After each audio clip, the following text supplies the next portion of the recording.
हो गया और हम लोग अभी फंक्शंस पढ़ने वाले हैं, तो थोड़ा कम टाइम में ज़्यादा चीज़ें पढ़ने की कोशिश करेंगे, टाइम वेस्ट कम करेंगे और टाइम को यूटिलाइज ज़्यादा करेंगे। और यहाँ पे लेक्चर 2 दिखाई पड़ रहा है फंक्शन का, ये नोट्स हैं।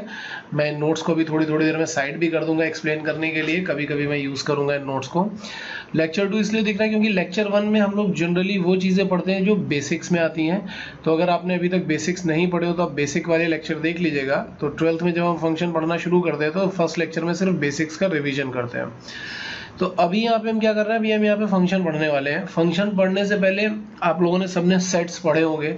अब जैसे मैं ये दिखा रहा हूँ कि सपोज यहाँ पे एक सेट है, सपोज ऐसा मैंने एक सेट बना दिया, ये है x और एक दूसरा सेट है यहाँ पे, ये सेट है हमारे पास y। सेट x के पास कुछ एलिमेंट्स हैं, suppose x1 x2 and x3, and set y के पास कुछ एलिमेंट्स हैं y1 y2 एंड y3। ठीक है, तो जब हम एक फंक्शन रिप्रेजेंट करते हैं तो पहले मैं ये दिखा रहा हूँ कि फंक्शन का रिप्रेजेंटेशन कैसा होता है। फंक्शन का रिप्रेजेंटेशन ऐसा होता है y equal to F x such that x to y। इसको बोला क्या जाता है पहले वो समझ लो। इसको ऐसे बोला जाता है y equal to F x such that x to y, ये इसको बोला जाता है। अच्छा, इसमें कुछ टर्म्स समझ लेते हैं। y equal to F x में x एक वेरिएबल है जिसको हम बोलते हैं इंडिपेंडेंट वेरिएबल, ठीक है, और y दूसरा वेरिएबल है जिसको हम बोलते हैं डिपेंडेंट वेरिएबल। x का जो वैल्यू होता है वो हमेशा वो सेट x कैपिटल X से लेता है और y के जो वैल्यूज आते हैं वो सेट y से आते हैं। यहाँ पे जो ये सेट x लिखा हुआ है इसको हम लोग बोलते हैं डोमेन। ये कुछ टर्मिनोलॉजी है जो मैं पहले ही शेयर कर ले रहा हूँ। और जो सेट y होता है उसको हम बोलते हैं कोडोमेन। तो ये टर्म्स थोड़े बहुत समझ में आ गए होंगे। यहाँ पे क्या होता है कि x अपने वैल्यूज जो लेता है वो इंडिपेंडेंटली कैपिटल X से ले सकता है। तो जो x के वैल्यूज होते हैं वो इंडिपेंडेंटली यहाँ से आ जाते हैं, जबकि y के वैल्यू जो होते हैं वो इस फंक्शन के अकॉर्डिंग आते हैं। फॉर एग्जांपल अगर मैं कोई एक फंक्शन लिख दूं कि y इक्वल टू से रूट x, तो अब x का वैल्यू तो उसकी डोमेन से आ जाएगा। सपोज x का वैल्यू तुमने डाला 1, बट y का जो भी वैल्यू आएगा वो इस फंक्शन के अकॉर्डिंग आएगा। मतलब अगर इस केस में हम x इक्वल टू 1 डालते हैं तो y इक्वल टू 1 आएगा, लेकिन y किसके अकॉर्डिंग आ रहा है, y इस फंक्शन के अकॉर्डिंग आ रहा है। मतलब अगर x का वैल्यू मैं 2 डालूंगा तो ये तो मैंने इंडिपेंडेंटली उठा लिया, बट y का वैल्यू इंडिपेंडेंटली नहीं बल्कि इस फंक्शन के अकॉर्डिंग उठाना पड़ेगा, दैट मीन्स √2 लेना पड़ेगा। तो इसलिए हम इसको एक को डिपेंडेंट वेरिएबल और एक को इंडिपेंडेंट वेरिएबल बोलते हैं। फंक्शन हमने कैसे रिप्रेजेंट किया, y equal to F x. ठीक है, तो y equal to F x एक तरीके का एसोसिएशन होता है, ठीक है, या इसमें मैपिंग भी बोल सकते हैं। तो जैसे मैं यहाँ पे डेफिनेशन पढ़ के बता रहा हूँ आपको, लिखा हुआ है कि function can be easily defined with the help of the concept of mapping. Let x and y be any two empty sets, non empty set, sorry. A function from x to y is a rule or correspondence that assigns to each element of set x one and only one element of set y। ठीक है, अब इसको जरा ध्यान से समझते हैं। पहले ये डेफिनेशन बोल क्या रही है। ये जो डेफिनेशन अगर आप पढ़ोगे तो मैं आपको एकदम साधारण भाषा में बता देता हूँ कि इस डेफिनेशन का मतलब क्या, सिंपल लैंग्वेज में। डेफिनेशन का मतलब ये है कि x के सारे एलिमेंट जो हैं वो एसोसिएट होने चाहिए, होने ही चाहिए। तो जैसे मैं इसमें देखूंगा कि एवरी एलिमेंट इन, यहाँ देखो डेफिनेशन दिखेगा, एवरी एलिमेंट इन x, ये जो सेकंड पॉइंट है यहाँ पे, every element of x should have one and only one image. अच्छा, इमेज और प्री इमेज का क्या कंसेप्ट होता है वो भी थोड़ी देर में क्लियर हो जाएगा अभी। तो मैं ऐसे बोल रहा हूँ कि x के जितने भी एलिमेंट हैं ये सब कनेक्टेड होने चाहिए। दूसरी बात ये, या एसोसिएटेड होने चाहिए। दूसरी बात ये है कि ये सिर्फ एक ही एलिमेंट के साथ एसोसिएट हो सकते हैं। मतलब जैसे ये x1 है और इसको मैंने y2 से एसोसिएट कर दिया, तो अब x1 को और किसी से एसोसिएट नहीं किया जा सकता। x2 को अगर हमने y1 से एसोसिएट कर दिया तो और किसी से एसोसिएट नहीं किया जा सकता। Now x3 can be associated with y2 और y3, लेकिन सिर्फ एक से ही। अगर y2 से कर रहे हो तो सिर्फ y2 से ही, फिर y3 से नहीं हो सकता। तो ये जैसे मैंने लिखा ना अभी यहाँ पे, मैंने आपको दिखाया कि एसोसिएट हुआ है, तो इसको हम ऑर्डर्ड पेयर के फॉर्म में ऐसा लिखते हैं कि x1 एसोसिएट हुआ y2 से, x2 एसोसिएट हुआ y1 से, x3 एसोसिएट हुआ y2 से। तो समझो यहाँ पे जैसे ही ऑर्डर पेयर लिखा, ये फर्स्ट एलिमेंट है, ये सेकंड एलिमेंट है। इसमें हम क्या करते हैं ना, हम एक चीज बताते हैं, हम बोलते हैं y2 is image of x1, image of x1 and x1 is known as pre-image of y2, pre-image of y2। मतलब ऐसा समझ के देखो कि डोमेन का जो एलिमेंट होगा उसको हम प्री इमेज बोलते हैं, और जो कोडोमेन का एलिमेंट होगा जो एसोसिएटेड होता है उसको हम बोलते हैं इमेज। तो इस केस में x1 pre image of y2 है इस केस में, and y2 is the image of x1 है। दूसरे केस में जाओगे तो हम क्या बोलेंगे कि y1 is the image of x2 and x2 is the pre image of y1। तो ये कंसेप्ट होता है। फंक्शन के केस में हम क्या बोलते हैं कि जो सेट x है इसके हर एक एलिमेंट के पास एक इमेज होना चाहिए, लेकिन सिर्फ एक ही इमेज, एक से ज्यादा इमेज नहीं हो सकते। जैसे अगर हम यहाँ पे एग्जांपल्स उठा करके देखते हैं तो हम ये वाला एग्जांपल देखते हैं पहले। यहाँ पे देखो सबका एक एक इमेज है, अपना एक एक इमेज है, तो हमने क्या बोल दिया कि हाँ भाई ये वाला जो है ये फंक्शन होगा। यहाँ पे देखते हैं ए भी 1 के साथ कनेक्टेड है, बी भी और सी भी, तीनों 1 के ही साथ कनेक्टेड है, लेकिन इन सबका एक ही इमेज है, एक से ज्यादा इमेज नहीं है, तो ये भी फंक्शन होगा। अच्छा थर्ड केस में जाते हैं तो हमें ए का एक इमेज दिख रहा है, बी का इमेज दिख रहा है, लेकिन सी जो है ना इसका इमेज ही नहीं दिख रहा है थर्ड एलिमेंट का। अगर हमें इसका इमेज ही नहीं दिखाई पड़ रहा है तो हम क्या बोलेंगे कि ये फंक्शन नहीं होगा। इस केस में जाओगे तो ये भी फंक्शन नहीं है। क्यों नहीं? क्योंकि यहाँ पे एक एलिमेंट दो एलिमेंट के साथ कनेक्ट हो गया है, x का एक एलिमेंट y के 2 एलिमेंट के साथ कनेक्ट हो गया। तो ऐसे केसेस आते हैं कि अगर कभी x का एक एलिमेंट y के 2 एलिमेंट के साथ कनेक्ट हो जाता है तो वो फंक्शन नहीं है, या x से किसी भी एक एलिमेंट का कोई इमेज नहीं होता तो भी हम क्या बोल देते हैं कि वो फंक्शन नहीं है। तो फंक्शन का ये होता है बेसिक डेफिनेशन, और इसी को हम एक ग्राफिकल मेथड से भी समझते हैं। ग्राफिकल मेथड में क्या बोलता है कि अगर किसी ग्राफ के लिए तुम्हें चेक करना होगा, जैसे एग्जाम्पल के लिए मैं एक फंक्शन नहीं, एक मैंने इक्वेशन लिख ली है y² = 4ax, और मुझे पूरा आइडिया है, मुझे पूरी उम्मीद है कि आप सभी लोग जानते होंगे कि ये पैराबोला का ग्राफ है। पैराबोला का ग्राफ बनाएंगे तो ये ग्राफ कुछ ऐसा बनेगा, ठीक है। ग्राफिकल डेफिनेशन क्या बोलती है कि आप क्या करो, y एक्सिस के पैरेलल लाइन बनाओ। y एक्सिस के पैरेलल अगर कोई भी लाइन ग्राफ को एक से ज्यादा पॉइंट पे कट कर जाती है, y एक्सिस के पैरेलल कोई भी लाइन, सारी लाइन नहीं, कोई भी एक भी लाइन अगर ऐसी आ गई जो ग्राफ को एक से ज्यादा पॉइंट पे कट कर देती है, तो फिर वो ग्राफ फंक्शन नहीं होगा। मतलब हर बार एक ही जगह पे कट करनी चाहिए, अगर एक से ज्यादा पे कट कर गई तो वो फंक्शन नहीं होगा। क्यों नहीं होगा इसको समझ लेते हैं। जैसे हमें दिख रहा है यहाँ पे, सपोज x एक्सिस पे मुझे ये x1 दिख रहा है, और यहाँ y एक्सिस पे दिख रहा है y1, और यहाँ पे मुझे दिख रहा है y2। तो होगा क्या, अगर मैं यहाँ पे मैपिंग बनाऊंगा तो मैं मैपिंग में ऐसा बोल सकता हूं कि देखो भाई x का एक एलिमेंट है x1 जो y के 2 एलिमेंट्स यानी y1 और y2 के साथ कनेक्ट हो गया है। तो फंक्शन की बेसिक डेफिनेशन क्या बोलती है कि x का कोई भी एलिमेंट एक से ज्यादा एलिमेंट के साथ कनेक्ट नहीं हो सकता, इसलिए इसको हम नहीं बोल सकते फंक्शन। लेकिन अगर सपोज इसी केस में मैं ऐसा एग्जांपल ले लेता, मैं बोलता कि हमारे पास है y = √4x, केस वही है। अब मैंने यहाँ पे लिख लिया y = √4x, पहले था y² = 4ax, अब लिख दिया √4ax।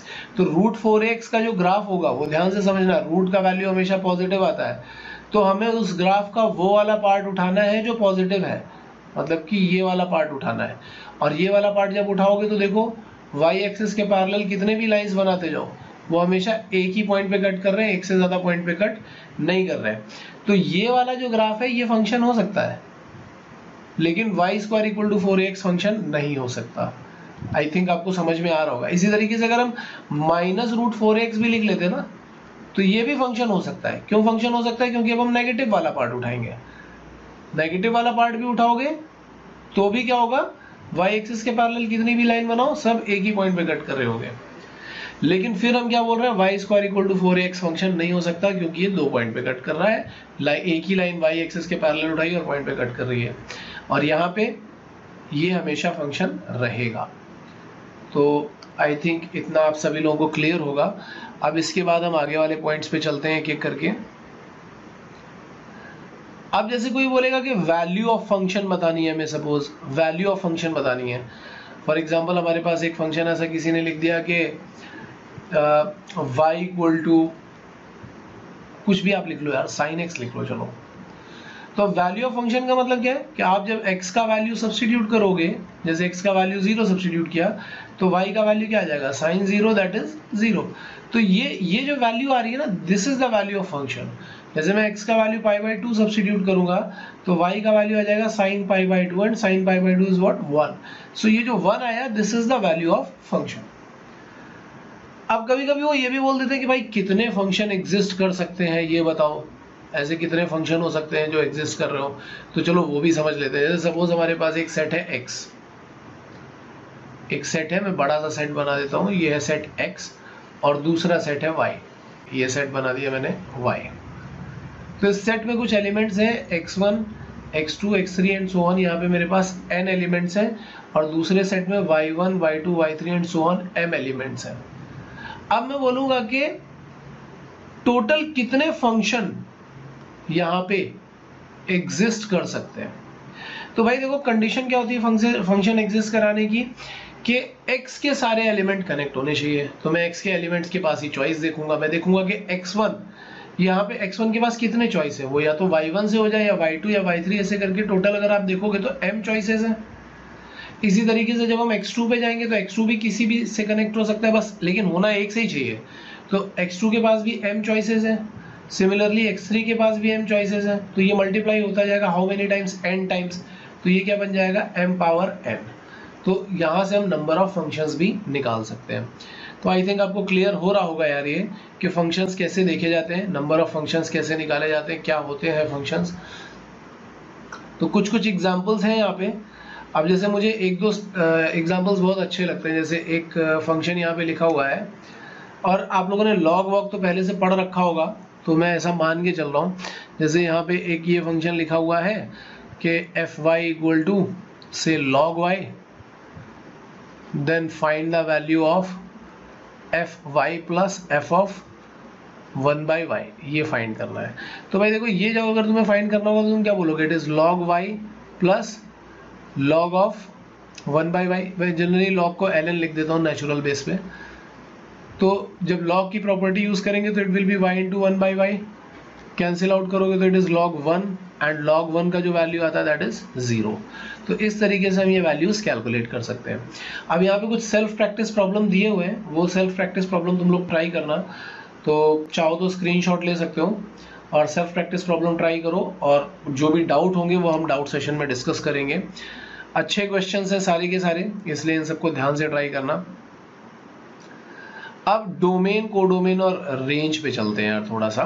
तो मैं ऑलरेडी एक हिंट आपको दे चुका था कि जब भी फंक्शन ऐसा डिफाइन किया जाता है कि y इक्वल टू fx, तो मैंने बताया था कि हम सेट बनाते हैं। जैसे मैंने यहाँ पे एक एग्जांपल लिख करके मैं फिर से दिखा रहा हूँ आपको। मैंने x और y बना दिया, यहाँ पे सपोज कैपिटल X मैंने यहाँ दिखा दिया, कैपिटल Y मैंने यहाँ दिखा दिया।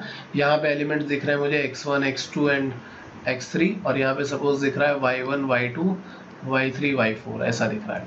ठीक है, तो मैं क्या बोल रहा हूँ कि जो भी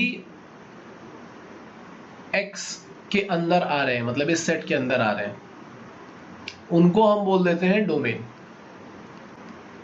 ये सारा का सारा जो है दिस इज डोमेन। और जो भी कुछ y के अंदर आ रहा है, कैपिटल Y के अंदर, मतलब कि y1 y2 y3 and y4, ये सारा कुछ आ रहा है कोडोमेन। इसको हम बोल देते हैं कोडोमेन। अब जब फंक्शन तुम डिफाइन करते हो, सपोज फंक्शन के अकॉर्डिंग ये यहाँ कनेक्ट हो गया, ये यहाँ कनेक्ट हो गया, और तीसरे वाले को हमने सपोज यहाँ कनेक्ट कर दिया, तो देखो y के जितने भी एलिमेंट एसोसिएट होंगे, उनको हम बोलते हैं रेंज। तो रेंज क्या आ जाएगा, रेंज यहाँ पे इस पर्टिकुलर केस में हमें जो रेंज मिल रहा है that is y1 y2 y3, ये है इसका रेंज। और हमेशा याद रखो कि रेंज जो होगा वो कोडोमेन का सबसेट होता है। कभी कभी हो सकता है कि कोडोमेन के इक्वल भी हो जाए, लेकिन जनरली वो कोडोमेन का सबसेट होता है। ठीक है, तो इतना हमें समझ में आ गया। अच्छा, अब सपोज किसी को, जनरली तो क्वेश्चंस में ये मेंशन होता है कि भैया डोमेन ये है, कोडोमेन ये है, जनरली क्वेश्चन में मेंशन होता है। लेकिन अगर मेंशन नहीं है, if not mentioned in the question, suppose ऐसा है, तो हम डोमेन और कोडोमेन कैसे फाइंड करेंगे या रेंज कैसे फाइंड करेंगे अगर क्वेश्चन में मेंशन नहीं है? तो मैं बोलूंगा कि डोमेन उस केस में क्या हो जाता है, हम बोलते हैं all values of x, all values of x for which function यानी कि एफ एक्स इज डिफाइंड। तो हम वो वाली एक्स की वैल्यूज निकालेंगे जिसके लिए फंक्शन डिफाइन होगा, ठीक है, वहां से एक्स की वैल्यूज आ जाएंगी। रेंज क्या हो जाएगी, रेंज हो जाएगी all values of y associated with the values of x. ये सब कुछ कैलकुलेट करना मैं सिखाऊंगा, अभी तो बस मैं डेफिनेशन बता रहा हूं। तो all values of y associated with the values of x, ठीक है। अच्छा, अब सपोज कोडोमेन भी तुम्हें नहीं दिया हुआ है यहाँ पे। अगर कोडोमेन नहीं दिया होगा तब हम क्या करेंगे, अगर कोडोमेन भी नहीं दिया है तो हम कोडोमेन को जनरली रियल नंबर्स का सेट अज्यूम करते हैं। जब भी कोडोमेन नहीं दिया है तो आप उसको रियल नंबर का सेट अज्यूम करेंगे, ये आपको हमेशा याद रखना है, ठीक है। तो ये इसमें बहुत क्वेश्चन जो मैंने अभी ये जो बताया है, इसमें बहुत सारे क्वेश्चंस बनते हैं। जनरली डोमेन रेंज के क्वेश्चन इस पे ही बनते हैं, इसी इंफॉर्मेशन पे बनते हैं, ठीक है। तो मैं बताऊंगा कि डोमेन और रेंज के क्वेश्चन कैसे सॉल्व किए जाते हैं, बट उससे पहले हम कुछ स्टैंडर्ड फंक्शन पढ़ लेते हैं। स्टैंडर्ड फंक्शन पढ़ेंगे, यहाँ पे कुछ कुछ बने हुए हैं, स्टैंडर्ड फंक्शन पढ़ लेते हैं। मैं थोड़ा सा यहाँ पे प्रॉपरली एक्सप्लेन करता हूँ आपको कि स्टैंडर्ड फंक्शन क्या क्या होते हैं, मतलब हमें कैसे पढ़ने हैं फंक्शंस, ठीक है। तो भाई देखो, चलो फंक्शन स्टार्ट करते हैं यहाँ पे कि स्टैंडर्ड फंक्शन क्या है, उनकी डोमेन और रेंज क्या है, वो हम लोग याद करते चलेंगे। याद करना बहुत ज़रूरी है क्योंकि उस पर बहुत सारे क्वेश्चन बनते हैं। तो सबसे पहले हम क्या करते हैं, जो फंक्शन का जो बेसिक यहाँ पे डिवीजन होता है ना, जो बिल्कुल बेसिक डिवीजन होता है वो ये होता है कि पहला होता है यहाँ पे एल्जेब्राइक फंक्शन, एल्जेब्राइक फंक्शन, और या दूसरा जो होता है वो होता है ट्रांसेंडेंटल फंक्शन। ये इनका मेन क्लासिफिकेशन होता है, ट्रांसेंडेंटल फंक्शन। अब समझना ये कि एल्जेब्राइक फंक्शन क्या है और ट्रांसेंडेंटल फंक्शन क्या है, पहले इसको समझना बहुत जरूरी है। तो यार देखो, एल्जेब्राइक फंक्शन की अलग अलग बुक्स में बहुत अलग अलग डेफिनेशन होती है। मैं आपको एक ऐसी डेफिनेशन बताने वाला हूं जो मैंने एक अच्छी बुक में पढ़ रखी थी। तो जनरली एल्जेब्राइक फंक्शन वो होता है, हालांकि इस डेफिनेशन का IIT JEE से या बोर्ड वोर्ड से कुछ लेना देना नहीं है, वो काफ़ी बड़ी सी डेफिनेशन भी है ये। तो मैं ये बता रहा हूँ कि एल्जेब्राइक फंक्शन क्या होता है कि वो function, a function which can be written in the form of y power n into some pnx plus y power n minus 1 into some pn minus 1x and so on, y power 1 into p1x plus some p naught x equal to 0। अच्छा, अब इसमें ध्यान से देखना, y का term भी है, x का टर्म भी है, n जो है हम उसको बोल रहे हैं कि नेचुरल नंबर को बिलोंग कर रहा है, और ये जितने भी ये p0x, p1x, p2x, ये जितना भी कुछ लिखा हुआ है ये सब कुछ पॉलिनोमियल्स है। पॉलिनोमियल्स आपने पढ़े होंगे, वैसे वो भी अलजेब्राइक फंक्शन के अंडर ही आते हैं, लेकिन पॉलिनोमियल्स में ऐसा मान के चल रहा हूँ कि आपने सबने पढ़े होंगे। तो ये सारे के सारे हैं, दीज आर पॉलिनोमियल एक्सप्रेशन। अगर आपने नहीं पढ़े हैं तो आप एक बार फिर से मैं सजेस्ट करूंगा कि बेसिक वीडियोस जरूर देखो। These are all polynomial expressions। तो जो भी फंक्शन इस फॉर्म में रिप्रेजेंट किया जा सकता है वो सारे के सारे अलजेब्राइक फंक्शन है। जैसे अगर मैं एग्जांपल के लिए लिखना चाहूँ तो जो पॉलिनोमियल्स होते हैं like y = ax² + bx + c, ये क्या है, इसको हम अलजेब्राइक फंक्शन बोल सकते हैं, ठीक है। अब अगर कोई फंक्शन ऐसा लिखा हुआ है कि y⁵ 5 × x² + x plus y³ × x - 1 = 0, तो ये भी अलजेब्राइक फंक्शन की कैटेगरी में आ रहा है। कोई ऐसा फंक्शन लिखा हुआ है जैसे सपोज y⁵/3 = x², तो हम क्या करेंगे, हम इसको थोड़ा सा सिंप्लीफाई करने की कोशिश करेंगे। जैसे हम बोलेंगे क्यूब कर दो तो y⁵ आ जाएगा x⁵ 6, तो इसको भी हम बोलेंगे कि हाँ भाई ये भी अलजेब्राइक फंक्शन की कैटेगरी में आ रहा है। और कौन कौन से होते हैं अलजेब्राइक फंक्शन? अब जैसे सपोज कोई फंक्शन ऐसा लिखा हुआ है कि y power x square plus x plus 1 upon x plus 2, तो ये भी क्या है, ये भी अलजेब्राइक फंक्शन की कैटेगरी में आ रहा है। अगर लिखा हुआ है y equal to mod x, तो ये भी अलजेब्राइक फंक्शन की कैटेगरी में आता है। क्यों? क्योंकि हम इसको कैसा लिख सकते हैं, y square equal to x square. तो अब ये देखो फिर से उसी एक्सप्रेशन के फॉर्म में लिख दिया गया है, तो ये भी अलजेब्राइक फंक्शन की कैटेगरी में आ सकता है। तो मतलब अगर हम देखें अलजेब्राइक फंक्शन को, अगर हम डिवाइड करना चाहें कि या इसको क्लासीफाई करना चाहें कि अलजेब्राइक फंक्शन के कितने टाइप हो सकते हैं, तो भाई अलजेब्राइक फंक्शन के बहुत सारे टाइप हो सकते हैं। जैसे पहला टाइप मुझे दिख रहा है कि मैं बोलूँगा कि जितने भी पॉलिनोमियल्स हैं, ये सारे के सारे पॉलिनोमियल्स अलजेब्राइक फंक्शन में आते हैं। जितने भी सेकंड नंबर, जितने भी रैशनल फंक्शन हैं, ये सारे के सारे रैशनल फंक्शन भी अलजेब्राइक फॉर्म में आते हैं। तीसरा, अगर मैंने लिख दिया मॉड्यूलस फंक्शन, तो ये मॉड्यूलस फंक्शन भी, मॉड्यूलस फंक्शन या एब्सोल्यूट वैल्यू फंक्शन बोलते हैं इसको, ये भी अलजेब्राइक फंक्शन की कैटेगरी में ही आता है। तो अब भाई देखते हैं कि पॉलिनोमियल में कितने फंक्शन हैं। पॉलिनोमियल आपको पता है कैसे लिखा जाता है। Polynomial can be written as y equal to a0 plus a1x plus a2x square and so on an x power n, जहाँ पे पावर्स जो होते हैं ये पॉजिटिव इंटीजर होते हैं। तो इस तरीके के जितने भी टर्म्स होंगे या इस तरीके के जितने भी फंक्शंस होंगे, इनको हम बोलते हैं पॉलिनोमियल्स। तो पॉलिनोमियल्स में कुछ कैटेगरीज हैं जो मैं आपको बताने वाला हूँ, जो स्टैंडर्ड कैटेगरीज हैं वो बताने वाला हूँ। वैसे पॉलिनोमियल के बारे में भी आपको एक प्रॉपर एक्सप्लेनेशन चाहिए तो बेसिक का वीडियो देखना, कांस्टेंट पॉलिनोमियल, लीनियर, क्वाड्रेटिक, वो सब उसमें है। तो यहाँ पे मैं एक एक करके बताते जाऊंगा। जैसे पॉलिनोमियल में मैं सबसे पहले बता रहा हूँ कि सपोज कांस्टेंट पॉलिनोमियल है, तो कांस्टेंट पॉलिनोमियल का मतलब क्या है, ये कुछ ऐसा होगा कि y equal to some constant type का ग्राफ बन जाएगा या फंक्शन बन जाएगा। ग्राफ तो हम अब बनाने वाले हैं, तो ग्राफ जब हम अभी बनाएंगे तो ये ग्राफ हमें कुछ ऐसा दिख रहा होगा कि सपोज ये x और y एक्सिस बन गई है, ये y इक्वल टू कांस्टेंट यानी c है, तो x की हर एक वैल्यू के लिए जो ग्राफ बन रहा होगा वो कुछ ऐसा जा रहा होगा और y एक्सिस पे 0, c से पास कर रहा होगा। ठीक है, अगर मैं बोलूँगा कि इसका डोमेन क्या है, डोमेन बताओ, तो इसका डोमेन है all real values of x, सारे रियल वैल्यूज पे ये वैल्यू मिल रहा है। और रेंज क्या है, तो रेंज इसका सिर्फ एक ही वैल्यू है c, क्योंकि x का कोई भी वैल्यू रखो यहाँ पे, y अपना एक ही वैल्यू लेने वाला है, दैट इज c। अच्छा, डोमेन और रेंज फाइंड करने का एक तरीका ये भी होता है कि जो भी ग्राफ बन रहा है उसका जब आप x एक्सिस पे प्रोजेक्शन निकालोगे तो मिल जाएगी डोमेन, और जब y एक्सिस पे प्रोजेक्शन निकालोगे तो मिल जाएगी रेंज। हमेशा याद रखना, मैं दिखाते भी जाऊंगा अभी। अब दूसरा कैसा होता है, दूसरी होती है लीनियर पॉलिनोमियल।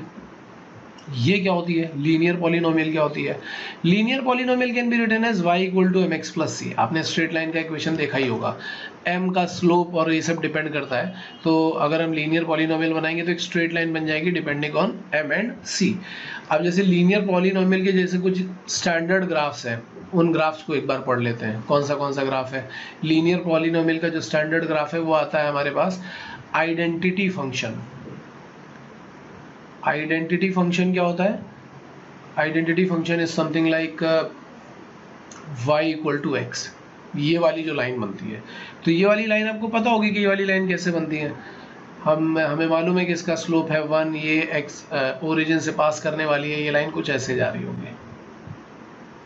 अगर मैं बोलूँगा कि डोमेन क्या है, तो हमें ये देखना होगा कि फंक्शन में x का कौन सा वैल्यू आ रहा है। तुम अगर x एक्सिस पे प्रोजेक्शन बनाओगे तो ध्यान से देखना, प्रोजेक्शन में ये सारे वैल्यूज x के आने वाले हैं।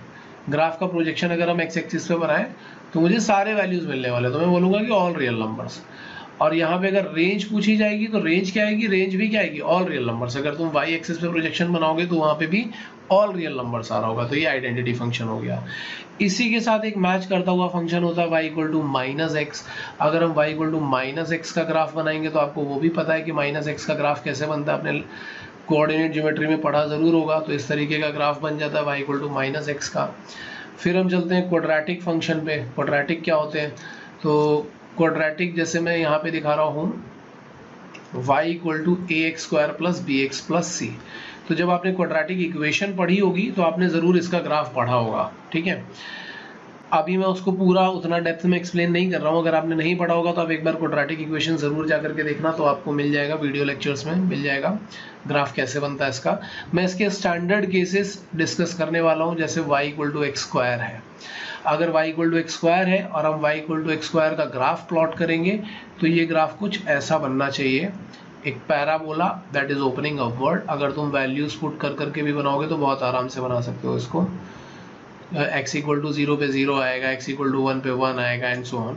अगर मैं बोलूँगा कि इसका डोमेन बताओ क्या है, तो इसका डोमेन आ रहा है ऑल रियल नंबर्स, क्योंकि अगर ग्राफ का प्रोजेक्शन एक्स एक्सिस पे बनाओगे तो सारे रियल नंबर्स को कवर कर रहा है। और अगर मुझे इसका रेंज देखना होगा तो मैं देखूंगा y के वैल्यूज, तो अगर y पे प्रोजेक्शन बनाओगे तो वो आएगा 0 to infinity, यानी कि ऑल नॉन नेगेटिव नंबर्स। तो ये आ गया एक ग्राफ। ये किसका ग्राफ बना? ये क्वाड्रेटिक एक्सप्रेशन का ग्राफ बना, क्वाड्रेटिक फंक्शन का ग्राफ बना। इसी तरीके से अगर हम बनाए y = -x² का ग्राफ, तो वो भी आप बहुत आराम से बना सकते हो। बस ये क्या हो जाएगा, ये एक ओपनिंग डाउनवर्ड पैराबोला हो जाएगा, कुछ ऐसा जा रहा होगा, ठीक है। तो ऐसे ग्राफ में भी अगर हम देखेंगे तो डोमेन हमें क्या दिखाई पड़ रहा है, बहुत इजी केसेस है जो मैं यहाँ पे एक्सप्लेन कर रहा हूँ। ये r हो जाएगा और रेंज क्या आएगा, रेंज विल बी -∞ to 0, ऐसा आ रहा होगा इसका रेंज, ठीक है। अच्छा, इसके बाद अब क्यूबिक फंक्शन। तो अगर हम क्यूबिक फंक्शन पे जाएंगे तो बहुत सारे क्यूबिक फंक्शन बन सकते हैं, लेकिन हम फिर से स्टैंडर्ड क्यूबिक फंक्शन यानी कि y = x³ की बात करने वाले हैं। y = x³ की बात करेंगे तो ग्राफ कैसा बनेगा, ग्राफ कुछ ऐसा दिख रहा होगा, मैं वो दिखा देता हूं मैं। अगर पॉजिटिव वैल्यू रखेंगे 0 पे 0, 1 पे 1, 2 पे 8, 3 पे 27, ऐसा ग्राफ बनेगा। तो ये ग्राफ कुछ यहाँ से ऐसा जा रहा होगा और यहाँ पे देखोगे तो कुछ ऐसा जा रहा होगा। अब अगर हम यहाँ पे डोमेन चेक करेंगे तो डोमेन हमारे पास आ जाएगा ऑल रियल नंबर्स, क्योंकि सारे रियल वैल्यूज ले रहा है। और अगर हम रेंज चेक करेंगे तो रेंज भी क्या आ जाएगा, रेंज भी ऑल रियल नंबर्स आ जाएगा। तो जब भी इवन पावर होगा तो वो थोड़ा क्वाड्रेटिक वाला ग्राफ फॉलो करेगा, ऑड पावर होगा तो ये वाला ग्राफ फॉलो करेगा। तो आई होप आपको ये समझ में आया होगा, इतने फंक्शंस आपको समझ में आ गए होंगे। अब इसके बाद मैं आपको एक चीज़ और दिखा देता हूँ। अब दिखाता हूँ मैं आपको रैशनल फंक्शन कैसे होते हैं। दूसरे पॉइंट पे आ रहे हैं कि रैशनल फंक्शन कैसे होते हैं। तो रैशनल फंक्शन की जो बेसिक डेफिनेशन होती है वो होती है y = some px upon qx, where p and q are polynomial functions या polynomial expressions। तो अब यहाँ पे भी अगर हम देखेंगे ना तो यहाँ पे इनफाइनाइटली मैनी फंक्शंस बन सकते हैं, लेकिन मैं सारे फंक्शंस में नहीं जा रहा हूँ। मैं फिर से कुछ स्टैंडर्ड फंक्शन की बात करूंगा, जैसे कि y = 1/x की बात कर लेते हैं। आपने पहले भी देखा होगा x y = 1 एक हाइपरबोला होता है, रेक्टेंगुलर हाइपरबोला। बट यहाँ पे देख लेते हैं y = x की बात करेंगे तो ये ध्यान से देखो, ये 0 पे डिफाइन नहीं होने वाला है, x = 0 पे डिफाइन नहीं होने वाला है। और आपने हाइपरबोला का ग्राफ देखा भी होगा, ये कुछ ऐसा बनता है, यहाँ से कुछ ऐसा और यहाँ से कुछ ऐसा। वैसे आप वैल्यू सब्स्टिट्यूट करके भी बना सकते हो कि x = 1 पे 1 आएगा, 2 पे हाफ आएगा, यहाँ पे 1 डालोगे तो 1 आएगा, 2 डालोगे तो हाफ आएगा, 3 डालोगे तो 1/3 आएगा। इस तरीके से ग्राफ बन सकता है। अगर मैं यहाँ पे डोमेन और रेंज चेक करूंगा, ये सब डोमेन और रेंज याद करना बहुत जरूरी है। डोमेन चेक करूंगा तो ये आएगा ऑल रियल नंबर एक्सेप्ट 0, क्योंकि यहाँ पे डिनोमिनेटर में x है तो हम क्या बोलेंगे कि यहाँ पे वो डिनोमिनेटर 0 नहीं हो सकता। यहाँ भी याद रखना ऊपर qx को हम क्या बोलते हैं कि qx 0 नहीं होना चाहिए, क्योंकि वो डिफाइन नहीं होता उस केस में। और अगर हम रेंज निकालेंगे तो रेंज भी आ जाएगा ऑल रियल नंबर एक्सेप्ट 0। और तुम वहां से देखो, अगर तुम प्रोजेक्शन भी बना के देखोगे तो तुम्हें क्लियरली दिखाई पड़ने लगेगा। इसी तरीके से अगर हम यहाँ पे एक दूसरा ग्राफ बनाए, मतलब एक और रैशनल फंक्शन जो जनरली यूज बहुत होता है शिफ्टिंग में, तो वो ग्राफ कुछ ऐसा दिखेगा कि y = 1/x² का ग्राफ दिख रहा है। तो y = 1/x² का ग्राफ भी समझ लेते हैं कैसा बनता है। अगर हम ग्राफ देखेंगे तो ये ग्राफ कुछ ऐसा दिख रहा होगा। देखना, x = 0 पे तो डेफिनेटली डिफाइन नहीं है, 1 पे 1 आएगा, 2 पे 1/4 आ जाएगा, 3 पे 1/9 आ जाएगा। और अगर हम फ्रैक्शनल वैल्यूज डालेंगे तो ये बढ़ता जाएगा। तो ये ग्राफ कुछ ऐसा बन रहा होगा, ऐसा। और नेगेटिव वैल्यू डालोगे तब भी ये ऐसा ही बन रहा होगा। तो यहाँ पे अगर हम देखेंगे डोमेन और रेंज क्या है, तो यहाँ पे डोमेन है ऑल रियल नंबर एक्सेप्ट 0, और यहाँ हम अगर देखेंगे कि रेंज क्या है तो रेंज कैसा है, ये 0 टू इन्फिनिटी है, 0 इंक्लूडेड नहीं है बट 0 टू इन्फिनिटी है। तो जब भी ऑड पावर्स होंगी तो ये ऊपर वाला ग्राफ फॉलो करेगा, इवन पावर्स होंगी तो ये नीचे वाला ग्राफ फॉलो करेगा। एक रफ ग्राफ आप बना सकते हो, रफ डायग्राम। तो ये आपको समझ में आ गया कि रैशनल फंक्शन कैसे होते हैं। अब हम आते हैं मॉड्यूलस फंक्शन पे। तो मॉड्यूलस फंक्शन भी सबने पहले देखा ही है।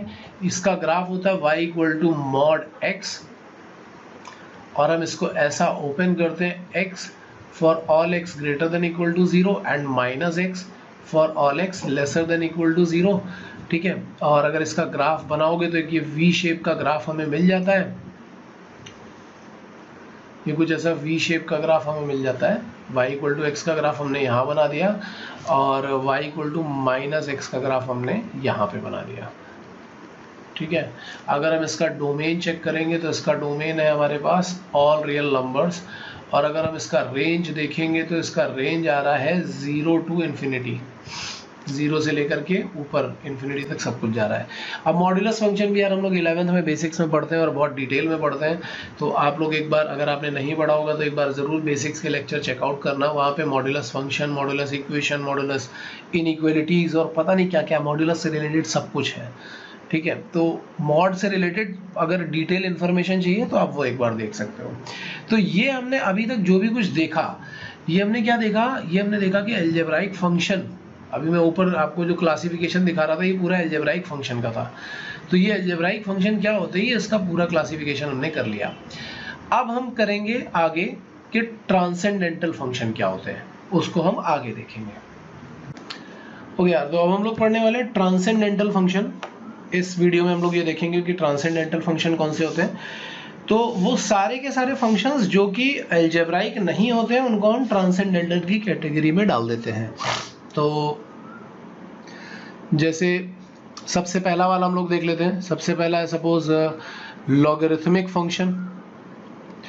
लॉगरिथमिक फंक्शन कैसा होता है, ये यार देखो लॉग, फिर से मैं बता रहा हूँ कि ये बेसिक, जहाँ पे मैं बोलता हूँ ना बेसिक मैथमेटिक्स, इसका मतलब होता है कि फंडामेंटल ऑफ मैथमेटिक्स, FOM बोलते हैं, कहीं पे बेसिक्स बोलते हैं।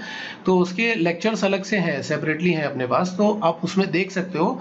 डिटेल्ड वीडियो वहाँ पे है लॉगरिथमिक फंक्शन का। यहाँ पे हम लोग केवल ग्राफ की बात करेंगे। तो फंक्शन को रिप्रेजेंट किया जाता है y equal to log of x base a से, और यहाँ पे दो तरीके के ग्राफ बनते हैं। कैसे ग्राफ होते हैं, ग्राफ याद रखना बहुत ज़रूरी है। लॉगरिथमिक इनइक्वालिटी सॉल्व करने में इसका बहुत इंपॉर्टेंट रोल होता है, तो इसके लिए ग्राफ याद रखना ज़रूरी है।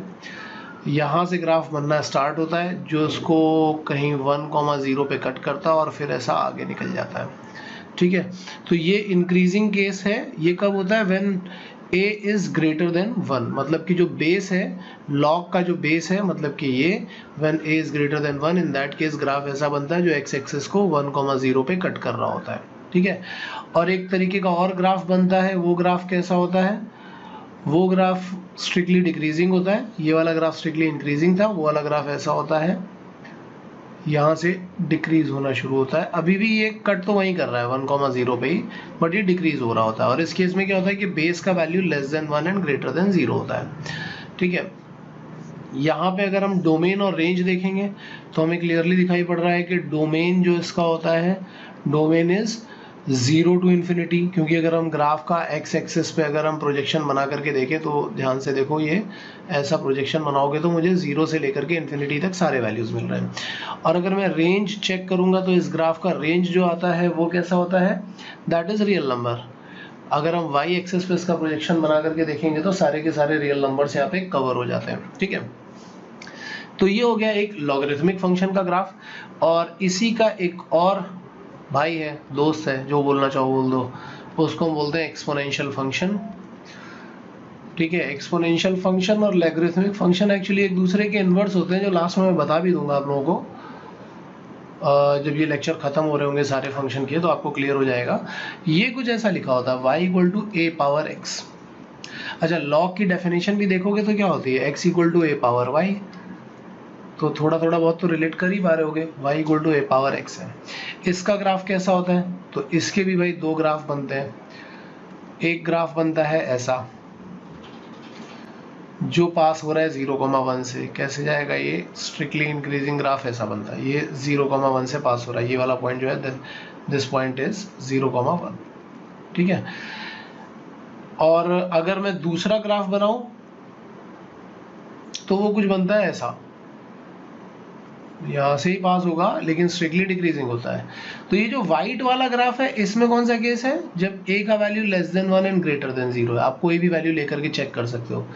और जब ये ब्लू लाइट ब्लू वाला ग्राफ जो बना ये कब है, व्हेन a का वैल्यू ग्रेटर देन 1। तो a का value greater than 1 like 2 power x लो, कुछ वैल्यू पुट करके देखो तो ग्राफ आपको अपने आप मिलने लगेगा। दोनों ही केसेस में डोमेन इसका है रियल नंबर। अगर x एक्सिस पे इसका प्रोजेक्शन बनाओगे तो सारे रियल नंबर कवर हो जाएंगे। और अगर हम इसका रेंज देखेंगे तो रेंज आ रहा होगा 0 टू इन्फिनिटी। ठीक है, तो इस तरीके से हमने दो ग्राफ देख लिए अभी, एक लॉगरिथमिक फंक्शन देख लिया और एक एक्सपोनेंशियल फंक्शन देख लिया। अब हम आगे चलेंगे कि इसमें और कौन से टाइप के फंक्शन आते हैं। ठीक है, तो अब इसके बाद मैं आपको बताता हूँ कि एक फंक्शन आता है थर्ड टाइप में जो दिखा रहा हूँ, that is known as greatest integer function, या इसी को हम लोग फिर से क्या बोलते हैं, इसको बोलते हैं हम लोग integral part. Greatest integer function GIF होता है, ये मैथमेटिक्स का GIF है। ठीक है, या इसी को हम बोलते हैं इंटीग्रल पार्ट। इसको डिनोट कैसे करते हैं, इसको डिनोट करते हैं बॉक्स x, ऐसा बना देते हैं, बॉक्स के अंदर x बना देते हैं। और इसका वैल्यू क्या होता है, इसका वैल्यू होता है ग्रेटेस्ट इंटीजर, या इसका डेफिनेशन भी बोल सकते हैं इसको, ग्रेटेस्ट इंटीजर लेस देन और इक्वल टू x। मतलब कहने का यह है कि x से जस्ट पहले वाला इंटीजर। अब अगर x खुद इंटीजर है तो उसके इक्वल हो जाएगा, और अगर x इंटीजर नहीं है तो उससे जस्ट पहले वाला इंटीजर। फॉर एग्जांपल अगर मैं बोलता हूं कि ग्रेटेस्ट इंटीजर ऑफ 2.5, तो 2.5 अपने आप में इंटीजर तो है नहीं, लेकिन 2.5 से जस्ट पहले वाला इंटीजर कौन सा है, 2 है। या अगर मैं बोल दूं कि इंटीग्रल पार्ट ऑफ पाई, तो pi is around 3.14 something something, तो उससे जस्ट पहले वाला इंटीजर कौन सा है, 3। तो इस तरीके से अब कभी कभी ऐसा होता है कि ग्रेटेस्ट इंटीजर में -1.5 डाल दिया, तो तुम्हें -1.5 से जस्ट पहले वाला इंटीजर देखना है, तो वो मिलेगा -2। अगर हमने दे दिया कि ग्रेटेस्ट इंटीजर ऑफ 2, तो ये अपने आप में इंटीजर है तो ये 2 ही आ जाएगा। अच्छा, एक स्पेशल केस है कि 1.9 बार, तो इसका ग्रेटेस्ट इंटीजर फंक्शन भी 2 होता है। अब जरा ये सोच करके बताना कि ऐसा क्यों होता है। ठीक है, चलो इसके ग्राफ पे चलते हैं। ग्राफ क्या होता है, ग्राफ बना लेते हैं एक बार। तो मैंने ये y एक्सिस बना ली, जो बनाने में मुझे सबसे ज़्यादा प्रॉब्लम होती है, और ये बना दिया मैंने x एक्सिस। ठीक है, समझते हैं यार कैसा ग्राफ बनेगा। हम ऐसा बोलते हैं कि 0 से लेकर के 1 तक, ये है 1। अब 0.0, 0.1, 0.2, 0.3 इन सब का अगर ग्रेटेस्ट इंटीजर देखेंगे तो वो 0 ही आ रहा है। 0 से लेकर के 1 तक जितने भी पॉइंट्स हैं उनका सबका ग्रेटेस्ट इंटीजर 0 आ रहा है, लेकिन जैसे ही वैल्यू 1 होगी तो 1 पे इंटीग्रल पार्ट क्या बन जाएगा, 1। बॉक्स के अंदर अगर 1 आ जाता है तो इंटीग्रल पार्ट क्या बन जाएगा, 1। अब 1 से लेकर के 2 तक 1.1 हो, 1.2 हो, 1.3 हो, सबके लिए ग्रेटेस्ट इंटीजर 1 रहने वाला है। लेकिन जैसे ही वैल्यू 2 पे आएगी तो ये बन जाएगा 2। 2 से लेकर के 3 तक ये 2 ही रहेगा, मतलब ऐसा ही रहेगा। और फिर जैसे ही वैल्यू 3 आएगी तो ये बन जाएगा 3 एंड सो ऑन। तो ये ग्राफ अगर तुम बनाओगे तो ये ग्राफ -1 से भी हम बना सकते हैं यहाँ पे। तो ये कुछ ऐसा स्टेप जैसा ग्राफ बनता है यहाँ से। तो इसके लिए हम इसको कभी कभी स्टेप फंक्शन भी बोलते हैं, क्योंकि स्टेप जैसा ग्राफ बन रहा है इसीलिए हम इसको स्टेप फंक्शन भी बोलते हैं। अब अगर हम इस फंक्शन की डोमेन और रेंज याद करने की कोशिश करें तो डोमेन तुम्हें क्या दिखाई पड़ रही है, डोमेन दिख रही है ऑल रियल नंबर्स, जबकि रेंज में तुम्हें क्या दिखाई पड़ रहा है, रेंज में दिख रहा है तुम्हें इंटीजर्स ओनली, क्योंकि या तो वैल्यू -1 है या 0 है या 1, 2, 3 ऐसे जा रही है, तो रेंज में क्या आएगा, ओनली इंटीजर्स, ये आ जाएगा। ठीक है, अच्छा, आप ग्रेटेस्ट इंटीजर फंक्शन के बारे में भी अगर डिटेल्ड इन्फॉर्मेशन चाहिए तो आप FOM वाले वीडियोस देख सकते हो, उसमें कई सारे क्वेश्चंस और डिटेल इन्फॉर्मेशन मिल जाएगी। नेक्स्ट पार्ट पे चलते हैं। नेक्स्ट पार्ट है, इसको हम बोलते हैं फ्रैक्शनल पार्ट ऑफ x। तो मेरे ख्याल से लास्ट वाला थर्ड केस था, ये वाला फोर्थ केस है, फ्रैक्शनल पार्ट ऑफ x। तो फ्रैक्शनल पार्ट फंक्शन कैसा होता है, इसको हम लोग डिनोट करते हैं करली ब्रैकेट से, और इसका एक्चुअल वैल्यू क्या होता है कि x में से इंटीग्रल पार्ट को सब्ट्रैक्ट कर दो तो जो भी वैल्यू बचती है दैट इज फ्रैक्शनल पार्ट। तो फ्रैक्शनल पार्ट का मतलब होता है कि हमेशा में फ्रैक्शन वैल्यू ही पिक करनी है। जैसे कि अगर मैं बोल रहा हूँ कि सपोज 1.2 है, तो 1.2 में इंटीजर क्या हो जाएगा 1, 1.2 से उसका अगर इंटीजर हटा दिया जाए तो उसका फ्रैक्शनल पार्ट बचेगा 0.2। या अगर पाई है तो इसमें से फ्रैक्शनल पार्ट क्या आ जाएगा पाई -3। अगर कोई इंटीजर आ जाएगा तो ऑब्वियसली इंटीजर का फ्रैक्शनल पार्ट 0 हो जाता है, क्योंकि पूरा का पूरा इंटीग्रल पार्ट ही है। अगर कोई नेगेटिव नंबर आ जाता है, सपोज -1.2 है, तो तुम कैसे निकालोगे -1.2 माइनस उसका इंटीग्रल पार्ट दैट इज -2, तो इस केस में ये वैल्यू आएगी 0.8। ठीक है, तो ऐसे हम लोग फ्रैक्शनल पार्ट कैलकुलेट करते हैं। और अगर मैं फ्रैक्शनल पार्ट की भी डिटेल्ड इन्फॉर्मेशन या रेफॉर्म में है, मैं बस यहाँ पे ग्राफ और उसका डोमेन रेंज बताने के लिए सारी चीज़ें बता रहा हूँ। अगर आप FOM ढंग से पढ़ोगे तो आपको काफ़ी कुछ तो पहले ही समझ में आ जाएगा, ये सब बताने की ज़रूरत पड़ेगी नहीं, लेकिन चलो हम लोग देखते जाते हैं। तो अब मैं वैल्यूज़ के थ्रू इसका ग्राफ बनाऊंगा, उसको देखना। अगर वैल्यू 0 है तो फ्रैक्शनल पार्ट 0 होगा, अगर वैल्यू है 0.1 तो ये 0.1 आ जाएगा, 0.2 पे 0.2, 0.3, 0.4 ऐसा जा रहा होगा। लेकिन जैसे ही वैल्यू 1 होगी, मतलब ऐसे तो ये इंक्रीज करता हुआ जा रहा होगा, लेकिन जैसे हम 1 पे आएंगे, यहाँ से यहाँ तक ये ऐसा गया, जैसे ही 1 पे आए तो उसका फ्रैक्शनल पार्ट फिर से 0 हो जाएगा। अब 1.1 पे 0.1, 1.2 पे 0.2, 0.3, 0.4 फिर से ये ऊपर की तरफ जाएगा यहाँ तक। लेकिन जैसे ही तुम 2 पे आओगे ये वैल्यू फिर से 0 हो जाएगा। फिर ऐसे ही यहाँ पे हम 3 वाला बनाएंगे तो ये ऊपर तक जाएगा यहाँ तक, और फिर ये इस पॉइंट पे आकर के 0 एंड सो ऑन, ऐसा ग्राफ बनता जा रहा होगा। और नेगेटिव में भी इसी तरीके का बनेगा, -1 के लिए एंड यहाँ से -2 के लिए एंड सो ऑन, ऐसा ग्राफ बन रहा है। तो अगर हम इसका डोमेन देखें तो इसका डोमेन क्या दिखाई पड़ रहा है? अगर हम इसका डोमेन देखेंगे तो हमें इसका डोमेन मिल रहा है ऑल रियल नंबर्स, क्योंकि सारे x के वैल्यूज ले रहा है। और अगर हम इसका रेंज देखेंगे तो रेंज क्या आ रहा है, रेंज 0 से लेकर के 1 के बीच में आ रहा है, लेकिन 1 इंक्लूड नहीं हो रहा है, मतलब इसका वैल्यू हमेशा फ्रैक्शनल ही आ रहा है, तो 0 से लेकर के 1 के बीच में ही आ रहा है हमेशा। अच्छा, अब इसके बाद नेक्स्ट पार्ट पे चलते हैं। नेक्स्ट पार्ट क्या है? नेक्स्ट फंक्शन कौन सा है जो ट्रांसेंडेंटल फंक्शन की कैटेगरी में आता है और जो बहुत यूजफुल भी है? ये है 5th फंक्शन, जिसको हम बोलते हैं सिग्नम फंक्शन। सिग्नम फंक्शन क्या होता है? इसको रिप्रेजेंट करते हैं y = SGN(x). लेकिन बड़ा सिंपल सा फंक्शन होता है, बस ये नाम के लिए देखने में बड़ा डिफिकल्ट लगता है, बट होता बहुत आसान सा फंक्शन है।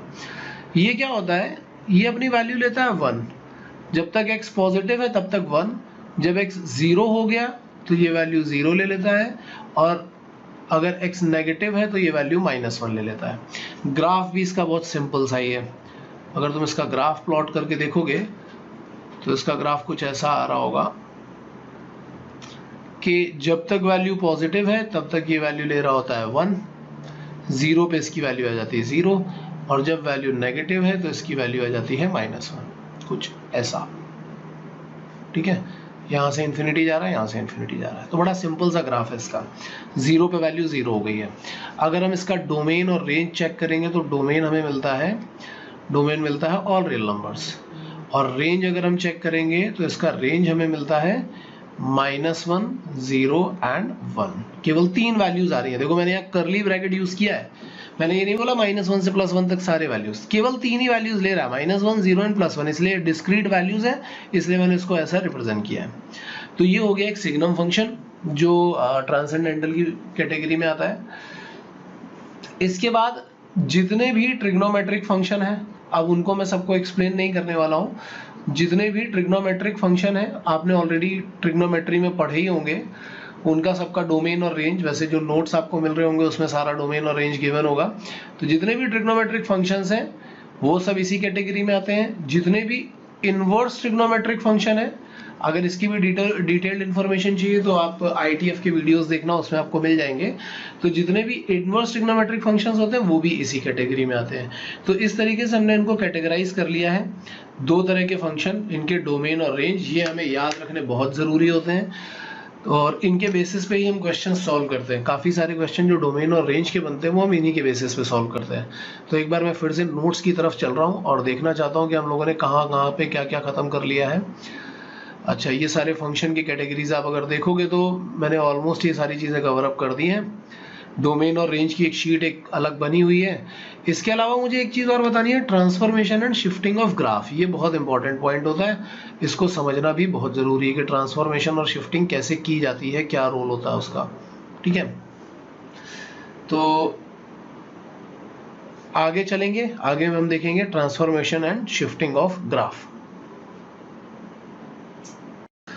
तो इस वीडियो में यार हम लोग देखेंगे transformation and shifting of the graph. ठीक है, तो मैं बताना शुरू करता हूं कि क्या होता है ट्रांसफॉर्मेशन एंड शिफ्टिंग।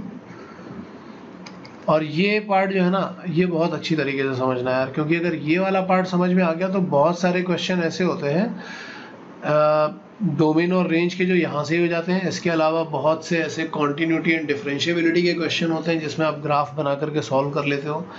इवन इसका जो यूज़ है आगे भी कई जगह पर होता रहता है। ठीक है, तो सबसे पहला केस हम ये देख रहे हैं कि सपोज हमें एक फंक्शन दिया हुआ है y equal to F x, और हमें ग्राफ प्लॉट करना है। We have to plot the graph of y equal to F x plus है, मतलब पूरे फंक्शन में प्लस किया जा रहा है, उसका ग्राफ प्लॉट करना है। ठीक है, तो सपोज मैं कोई एक रैंडम सा ग्राफ बना लेता हूँ। y equal to F x का ग्राफ मैंने यहाँ पे बना लिया। यार ये y एक्सिस जो है ये बड़ी मुश्किल से बनती है मुझसे, तो जस्ट बियर विद इट। मैंने ऐसा ग्राफ बना लिया, ये कोई एक ग्राफ है। This is the graph of function y equal to F x and what we have to plot now is f x plus a, that means function में plus a करना है। तो हम ऐसा देखते हैं कि जैसे x इक्वल टू 0 पे पहले फंक्शन का वैल्यू आ रहा होगा f0, इस फंक्शन का वैल्यू। अब ये इसका वैल्यू क्या आने लगेगा, अगर हम इस फंक्शन का वैल्यू देख रहे हैं तो f0, और दूसरे वाले फंक्शन का वैल्यू देखेंगे तो f0 प्लस a, यानी ये a यूनिट ऊपर शिफ्ट कर गया, यहाँ से a यूनिट ये अपवर्ड शिफ्ट कर जाएगा। ऐसे अगर हम 1 पे देखेंगे तो 1 पे भी, सपोज यहाँ पे 1 पे देखते हैं तो 1 पे भी ये 1 यूनिट ऊपर शिफ्ट कर जाएगा। ऐसे ही सारे पॉइंट 1 यूनिट ऊपर की तरफ यहाँ से शिफ्ट करना शुरू कर देंगे। तो जब भी फंक्शन में, पूरे फंक्शन में प्लस ए हो रहा होगा तो ये जितने भी पॉइंट है ये सब ए यूनिट अपवर्ड शिफ्ट हो जाएंगे। ये बन जाएगा एफ एक्स प्लस ए का ग्राफ। तो जब भी एफ एक्स प्लस ए का ग्राफ बनाना है हम क्या बोलेंगे, upward shift by A units. और अगर हमें y equal to F X minus ए का ग्राफ बनाना होता तो हम क्या बोल देते, in that case downward shift होने लगता सब कुछ। तो इन दिस केस क्या बोलते हैं हम, downward shift by a unit. ये पॉइंट समझना बहुत जरूरी है। ठीक है, ये अभी हम पॉजिटिवली लेकर के चल रहे हैं। तो क्यों हुआ है ये क्लियर होना चाहिए कि 0 पे हम पहले वैल्यू देख रहे थे तो f0 आ रहा है, लेकिन इसके केस में अगर हम देखेंगे तो f0 प्लस ए हो जाएगा। 1 पे अगर हम वैल्यू देख रहे थे तो पहले f1 आ रहा था, बाद में वो f1 प्लस ए हो जाएगा। 2 पे f2 प्लस ए, f3 प्लस ए, तो ये प्लस ए हो रहा है, सब जगह पे प्लस ए यूनिट ही ऊपर जा रहा है। ठीक है, अब इसी तरीके से क्या होगा, दूसरा ग्राफ बनता है। ये तो हमने क्या किया, पूरे फंक्शन में प्लस या माइनस ए किया तो अपवर्ड या डाउनवर्ड शिफ्ट हुआ। अब ऐसा ही दूसरा केस देखते हैं कि सपोज हमारे पास फंक्शन था y equal to F X, given function था, और हमें ग्राफ बनाना है y equal to F of x plus ए का ग्राफ बनाना है। तो y equal to F x का ग्राफ सपोज हम यहाँ पे प्लॉट कर लेते हैं। मैंने एक ऐसा रैंडम सा ग्राफ प्लॉट किया है, ये ऐसा ग्राफ प्लॉट कर लिया है। अब मुझे देखना है कि f of x plus a का ग्राफ कैसा बन रहा होगा, ये देखना है। तो मैं क्या करता हूं, इस ग्राफ को देखने के लिए मैं देखूंगा कि जब 0 वैल्यू थी तो वैल्यू आ रहा था यहाँ पे f0 इस फंक्शन के लिए, मतलब y equal to F x के लिए। लेकिन अगर मुझे एफ एक्स प्लस ए का ग्राफ चाहिए तो सोच के देखो f0 कब आएगा, जब आप यहाँ पे x इक्वल टू माइनस ए डालोगे। मतलब कि जब हम x का वैल्यू माइनस ए डालेंगे तो हमें वैल्यू मिलेगा f ऑफ 0। मतलब ये वाला जो पॉइंट है ये लेफ्ट डायरेक्शन में शिफ्ट हो गया। इसी बात को ध्यान से समझो तभी सारी चीजें समझ में आएंगी। जो वैल्यू यहाँ पे x इक्वल टू 0 पे आ रही है, जो वैल्यू यहाँ पे x इक्वल टू 0 पे आ रही है, वो वैल्यू यहाँ पे x इक्वल टू माइनस ए पे आएगी। जो यहाँ पे x इक्वल टू 1 पे आएगी, वो यहाँ पे कहाँ पे आएगी, 1 माइनस ए पे आएगी। तो एक्चुअली क्या हो रहा है कि ये सारे के सारे पॉइंट्स a यूनिट से लेफ्ट साइड में शिफ्ट कर रहे होंगे। तो जब हम ग्राफ प्लॉट करेंगे इसका, तो ये पूरा लेफ्ट शिफ्ट दिख रहा होगा हमें, ऐसा ऐसा दिख रहा होगा। ये पॉइंट लेफ्ट शिफ्ट, ये वाला पॉइंट लेफ्ट शिफ्ट, ये वाला पॉइंट लेफ्ट शिफ्ट, इस तरीके से सारे के सारे पॉइंट लेफ्ट शिफ्ट हो गए होंगे। तो जब भी इसमें हम ग्राफ बनाएंगे तो हम क्या बोलेंगे, left shift by A units, ये हो जाएगा। और अगर यहीं पे सपोज हमें ग्राफ बनाना पड़ जाता है y equal to F of x minus ए का, तो हम बोलते हैं राइट शिफ्ट। शिफ्ट तो अभी भी होता, लेकिन कैसा होता, अब होता right shift, right shift by A units, ऐसा आ जाता। तो ये बन गया हमारे पास एफ ऑफ एक्स प्लस ए का ग्राफ या फिर एफ ऑफ एक्स माइनस ए का ग्राफ। अब फिर से हम आगे चलते हैं और आगे हम बात करते हैं कि सपोज हमारे पास जो गिवन ग्राफ है वो है y equal to F x का, और जो हमें प्लॉट करना है वो ग्राफ है y equal to minus f x का। तो मैंने एफ एक्स का ग्राफ यहाँ पे बनाया, मैं व्हाइट कलर का ग्राफ बनाऊंगा एफ एक्स का, और दूसरे कलर से माइनस एफ एक्स का ग्राफ बनाऊंगा। तो मैं यहाँ पे जरा एफ एक्स का ग्राफ प्लॉट कर लेता हूँ। तो मैंने कुछ ऐसा ग्राफ, कुछ रैंडम ऐसा ग्राफ प्लॉट कर लिया है। This is the graph of f x. White colour का ग्राफ है एफ एक्स का। येलो कलर का ग्राफ जो होगा वो बनेगा माइनस एफ एक्स का। कैसे बनेगा वो देख लेते हैं। देखो फिर से जीरो से ही चेक करते हैं। जीरो पे यहाँ पे वैल्यू क्या आएगा, इस वाले में वैल्यू क्या आएगा f0, और इसमें क्या आएगा माइनस f0। तो मतलब जो वैल्यू इधर ऊपर आ रही थी वो वैल्यू यहाँ पे नीचे आएगी। f1 पे जो वैल्यू ऊपर आ रही थी वो नीचे आएगी। मतलब ग्राफ कुछ ऐसा जा रहा होगा। और इसकी जो वैल्यू नेगेटिव आ रही है माइनस एफ एक्स के लिए, वो वैल्यू पॉजिटिव बन जाएगी। और फिर से जो वैल्यू पॉजिटिव बन रही थी वो वैल्यू फिर से नेगेटिव बन जाएगी। तो मतलब बेसिकली क्या हुआ कि यहाँ पे हमने क्या किया कि जो भी ग्राफ था उसका हमने मिरर इमेज बना दिया। ये जो ग्राफ बना है माइनस एफ एक्स का ग्राफ बना है। और माइनस एफ एक्स का ग्राफ कैसे बना है, we have to draw a mirror image with respect to x axis. यार ये सब पॉइंट बहुत इंपॉर्टेंट पॉइंट है, इसलिए मैं बहुत आराम से बता रहा हूँ। किसी को डाउट्स भी होंगे तो अपने डाउट्स यार क्लियर कर सकता है डाउट सेशंस में या कमेंट सेक्शंस में आकर के क्लियर कर सकते हो सारे डाउट्स, ठीक है। तो ये हमारा बन गया mirror image with respect to x axis. तो जब भी हमें माइनस एफ एक्स का ग्राफ बनाना होगा कैसे बनेगा वो क्लियर हो गया। अब हम लोग नेक्स्ट पार्ट पे चल रहे हैं। सपोज फिर से हमें y equal to F x का ग्राफ गिवन है और हमें ड्रॉ करना है y equal to F of minus x का ग्राफ। तो बनाते हैं यार। y equal to F x का मैं व्हाइट कलर का ग्राफ बनाऊंगा y equal to F x का, और फिर किसी और कलर से बनाऊंगा y equal to F of minus x. अब फंक्शन पे माइनस नहीं लग रहा, अब x पे माइनस है। तो जैसे सपोज ये वाला ग्राफ मैंने बना लिया, ये रैंडम ग्राफ बना लिया, this is the graph of f x. और मुझे बनाना है अब किसका ग्राफ, अब मुझे बनाना है अब एफ ऑफ माइनस एक्स का। यहाँ पे एक्स पे माइनस लग रहा है। देखो ये चीज हमेशा याद रखना है, या तो पूरे फंक्शन में ट्रांसफॉर्मेशन हो रहा होगा या एक्स में, या तो पूरे फंक्शन पे माइनस लग रहा है या फिर एक्स में, ऐसा हो रहा है।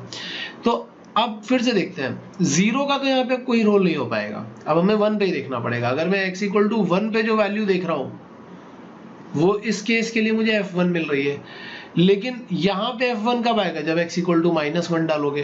तो मतलब कि जो वैल्यू यहाँ पे 1 पे मिल रहा है fx के लिए, जो वैल्यू 1 पे मिल रहा है f ऑफ माइनस एक्स के लिए वही सेम वैल्यू -1 पे मिलेगा। मतलब यहाँ पे मिलेगा ऐसा, ठीक है। जो 2 पे मिल रहा होगा वो -2 पे मिलेगा। तो बेसिकली जब हम ग्राफ प्लॉट करने जाएंगे तो ये क्या बनेगा, ये y एक्सिस के अबाउट इसका मिरर इमेज बनना शुरू हो जाएगा, ऐसा। ये ग्राफ ऐसा बनेगा, ठीक है। तो ये बनेगा हमारे पास एफ ऑफ माइनस एक्स का ग्राफ। और ये कैसा बन रहा है, mirror image about y axis. इस पॉइंट को बहुत ध्यान से देखना। कि मैंने क्या बोला है, मैंने बोला है कि पहले तुम ये वाला फंक्शन चेक करो और फिर ये फंक्शन चेक करो। यहाँ पे x इक्वल टू 1 पे जो वैल्यू आ रहा है वही सेम वैल्यू यहाँ x इक्वल टू -1 पे आ रहा है। मतलब इसके लिए x की पॉजिटिव वैल्यू की जो वैल्यूज है, x की पॉजिटिव वैल्यू के लिए फंक्शन की जो वैल्यूज है वही सेम फंक्शन की वैल्यू यहाँ x की नेगेटिव वैल्यू के लिए मिल रही है। तो 1 का वैल्यू इधर, 2 का वैल्यू इधर, तो y एक्सिस के अबाउट तुम्हारी एक्चुअली मिरर इमेज बननी शुरू हो गई है। ठीक है, तो ये हमारा एक और केस हो गया। इसके बाद एक नेक्स्ट केस आता है। कौन सा केस आता है? जैसे suppose y equal to F x का ग्राफ हमारे पास गिवन है और हमें ड्रॉ करना है y equal to mod of f x का ग्राफ। तो भाई मॉड फंक्शन कैसे ओपन होता है मैं पहले ही बता चुका हूँ। मॉड फंक्शन ओपन होता है कि जब तक f x greater than equal to 0 है तब तक एज इट इज ओपन हो जाएगा, और अगर वो लेस देन 0 है तो माइनस साइन के साथ ओपन होगा। अब मैं ज़रा यहाँ पे एक y equal to F x का ग्राफ प्लॉट कर लेता हूँ। अगर मैं ऐसा वाइट वाला ग्राफ जो है वो y equal to F x का प्लॉट करूंगा। मैंने सपोज ऐसा प्लॉट कर लिया ये, ठीक है, ये है y equal to F x का ग्राफ, और मुझे बनाना है मॉड ऑफ एफ एक्स का ग्राफ। तो मॉड ऑफ एफ एक्स का ग्राफ कैसे बनेगा? तो क्लियर है कि जब तक फंक्शन पॉजिटिव है, जहां जहां तक फंक्शन पॉजिटिव है वहां पे तो एज इट इज ग्राफ ही प्लॉट कर लेना। जहां जहां तक फंक्शन पॉजिटिव है वहां पे graph as it is plot कर लो। यहाँ पे भी इसके बाद, इस पॉइंट के बाद फंक्शन पॉजिटिव है तो ये वाला ग्राफ भी हमने एज इट इज प्लॉट कर लिया। और जहां पे वो नेगेटिव है, जैसे इस पार्ट में देखो, इस पार्ट में ग्राफ नेगेटिव है तो माइनस एफ एक्स मतलब एक्स एक्सिस के अबाउट इसको रिफ्लेक्ट करके ऊपर ले जाओ। जहां, क्योंकि डेफिनेशन क्या बोल रही है कि जब फंक्शन नेगेटिव होगा तो माइनस एफ एक्स बना लो, तो जब फंक्शन नेगेटिव है तो माइनस बनाओगे तो क्या होगा, इसका मिरर इमेज आ जाएगा ऊपर। यहाँ पे भी फंक्शन नेगेटिव है, इसका मिरर इमेज बनाओगे तो ये कहाँ चला जाएगा, ऊपर। मतलब सीधी सी बात ये है कि जो ग्राफ पॉजिटिव है उसको एज इट इज रखो और जो पार्ट नेगेटिव है उसका मिरर इमेज बना लो। तो यहाँ पे हम क्या बोलेंगे, reflect the part below x axis, जो एक्स एक्सिस के नीचे है सिर्फ उसको रिफ्लेक्ट करो with respect to x axis as plane mirror. X axis को हमने मिरर अज्यूम करके नीचे वाले पार्ट का मिरर इमेज बना दिया, बाकी ऊपर वाले पार्ट को हमने टच भी नहीं किया है। तो ये ग्राफ किसका बन गया, मॉड ऑफ एफ एक्स का ग्राफ बन गया। अब इसी तरीके से आगे चलते हैं कि अगर हमारे पास suppose y equal to F x का ग्राफ गिवन होगा, फिर से एक नए ग्राफ पे चल रहे हैं कि y equal to F x का ग्राफ गिवन होगा और मुझे बनाना है y equal to f mod x का ग्राफ। तो फिर से जरा यहाँ का मॉड ओपन करते हैं। यहाँ पे मॉड ओपन करेंगे तो हम क्या बोलेंगे कि x पे मॉड है तो ये एज इट इज ओपन हो जाएगा जब तक कि x पॉजिटिव है, और जैसे ही x नेगेटिव हुआ हम क्या करेंगे, f ऑफ माइनस एक्स का ग्राफ बना देंगे। तो फिर से ज़रा देखते हैं यहाँ पे ग्राफ कैसा बनेगा। तो मैं यहाँ पे एक y एक्सिस बना लेता हूँ और दोनों ग्राफ बनाएंगे। यहाँ पे सपोज ये ग्राफ है हमारे पास y equal to F x का। अब हम दूसरा ग्राफ बनाएंगे f मॉड x का। तो अब हमें क्या समझना है कि जब तक x पॉजिटिव है तब तक तो fx का ही ग्राफ ले रहा होगा ये। मतलब कि पॉजिटिव x एक्सिस के लिए जो ऊपर वाला ग्राफ था ये वैसा ही ग्राफ, मतलब बिल्कुल वैसा वही बना रहने दिया मैंने। जब तक x पॉजिटिव है तब तक तो यही वाला ग्राफ बना रहने दिया, ठीक है। लेकिन जैसे ही x नेगेटिव होगा तो हमें f ऑफ माइनस एक्स बनाना है। f ऑफ माइनस एक्स का मतलब क्या होता है, mirror image with respect to y axis. लेकिन अब मिरर इमेज बनाओगे किसका, तुम मेन प्रॉब्लम ये, मिरर इमेज बनाओगे किसका। तो मैं तुम्हें बता रहा हूं कि हमें क्या करना है। जो भी लेफ्ट साइड पे जो पार्ट है ना, ये वाला पार्ट, अब इस पार्ट को हटा दो और जो भी राइट साइड वाला पार्ट है इसका मिरर इमेज बना दो। इसमें बहुत लोगों को कंफ्यूजन होता है कि सर आपने ऐसा क्यों किया, हमने ऐसा क्यों किया, हमने ऐसा क्यों बनाया, हमने इसका मिरर इमेज, इस वाले पार्ट का मिरर इमेज क्यों नहीं बनाया। तो भाई तुम इसको बहुत आराम से समझ सकते हो।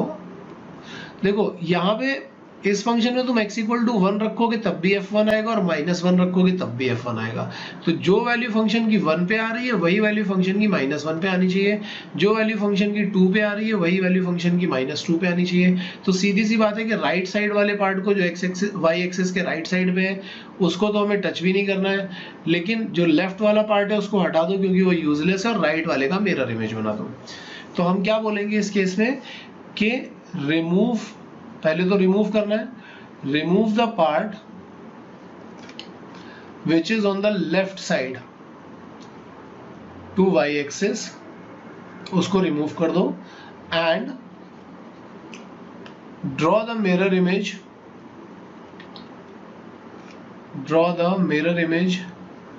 of the part that is on the right side of the y axis, और y एक्सिस को ही मिरर लेना है, ये याद रखना। तो हमने यहाँ पे क्या किया है कि लेफ्ट साइड वाले पार्ट को हटा दिया और राइट साइड वाले का मिरर इमेज उठा करके उस साइड पे बना दिया है। अच्छा, इसके बाद एक पार्ट और आता है, वो भी समझना बड़ा जरूरी है। क्या है वो पार्ट? वो पार्ट कुछ ऐसा है कि सपोज हमारे पास ग्राफ जो गिवन है वो है y equal to F x का ग्राफ, और हमें ड्रॉ करना है mod y equal to F x का ग्राफ, ये ड्रॉ करना है। भाई इसमें बहुत लोगों को कंफ्यूजन होता है, ध्यान से समझना। यहाँ पे हम क्या करेंगे, पहले तो हम एक ग्राफ प्लॉट कर लेते हैं। तुम कोई भी ग्राफ है, ये y एक्सिस यार बहुत प्रॉब्लम क्रिएट करती है मेरे लिए। तो मैंने एक ग्राफ यहाँ पे प्लॉट कर लिया कुछ ऐसा, this is the graph of f x, और मुझे इसी की हेल्प से जो ग्राफ बनाना है वो किसका ग्राफ बनाना है, वो मुझे बनाना है graph of mod y equal to F x. Mod y equal to F x का मतलब क्या होगा? पहले तो देखो मॉड लग गया है y के ऊपर, सबसे पहली बात तो ये है। तो सिंपल सी बात है कि एफ एक्स का कोई नेगेटिव वैल्यू तो हम ले नहीं सकते, ये तो श्योर सी बात है कि F x must be positive, F x must be positive, क्योंकि मॉड का कभी नेगेटिव वैल्यू तो आता ही नहीं है। तो अगर मॉड को तुम नेगेटिव से इक्वल करोगे तो उसका कोई सेंस ही नहीं हो, तो कभी हो ही नहीं सकता। तो सीधी सी बात है कि हमें एफ एक्स का पहली बात तो वो वाला पार्ट लेना है जो पॉजिटिव है, जो नेगेटिव पार्ट है उसको तो तुम हटा ही दो, उसको तुम रिमूव कर दो, उसका कोई यूज नहीं रह गया अब अपने लिए, ठीक है। तो जो भी part below the x axis होगा, मतलब जैसे ये वाला पार्ट है, ये बिलो द एक्स एक्सिस है, ये बिलो द एक्स एक्सिस है, तो हम नए वाले ग्राफ में इसको रिमूव कर देंगे। हमारे पास जो पॉजिटिव पार्ट है सिर्फ हम उसको ही रखने वाले हैं। ऐसे ये रख दिया हमने पॉजिटिव पार्ट यहाँ पे, और ये रख दिया हमने पॉजिटिव पार्ट, ठीक है। अब बात ये है कि y पे लगा हुआ है मॉड, तो y के अंदर वैल्यू पॉजिटिव हो या नेगेटिव हो, मॉड के बाद तो पॉजिटिव ही आने वाली है। मतलब अगर हम वो y हटाएंगे तो हमें प्लस माइनस एफ एक्स मिलने वाला है। लेकिन ये जो प्लस माइनस लग रहा है वो किस एफ एक्स पे लग रहा है? ये सिर्फ उसी एफ एक्स पे लग रहा है जो पॉजिटिव है।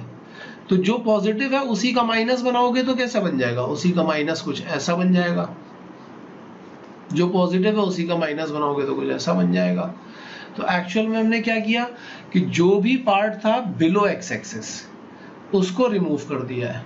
We have removed the part below x axis and draw the mirror image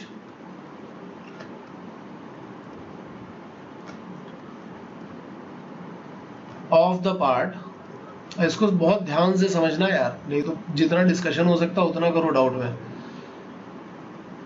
of the part that lies above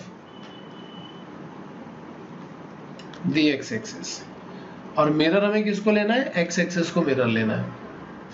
मैं फिर से एक बार इसको एक्सप्लेन कर रहा हूं, अगर किसी को नहीं समझ में आया हो तो मैं फिर से एक्सप्लेन कर रहा हूं। पहली बात क्या है, y पे मॉड लग चुका है, तो fx की इस केस में देखते जाओ ध्यान से, तो fx की कोई भी पॉजिटिव वैल्यू एक्सेप्टेबल नहीं है, वही वैल्यू सॉरी कोई भी नेगेटिव वैल्यू एक्सेप्टेबल नहीं है, वही वैल्यू एक्सेप्टेबल है जो पॉजिटिव है। इसलिए जो भी नेगेटिव वैल्यूज यहाँ पे थी उनको मैंने पहले ही हटा दिया, सिर्फ पॉजिटिव वैल्यू बनाई। दूसरी बात ये कि अगर हम मॉड ओपन करेंगे यहाँ से तो प्लस माइनस बाई आ जाएगा, जिससे हम प्लस माइनस एफ कर सकते हैं। लेकिन प्लस माइनस एफ हम यहाँ पे कर किस पे रहे?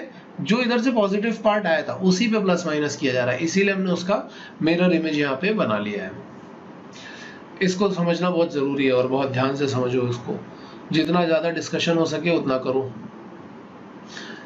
अच्छा, अब इसके बाद सपोज हमारे पास एक ग्राफ है से y equal to F x, और हमें ग्राफ प्लॉट करना है y equal to a times f x का। तो ये मैं कोई एक एग्जांपल लेकर के बता देता हूँ।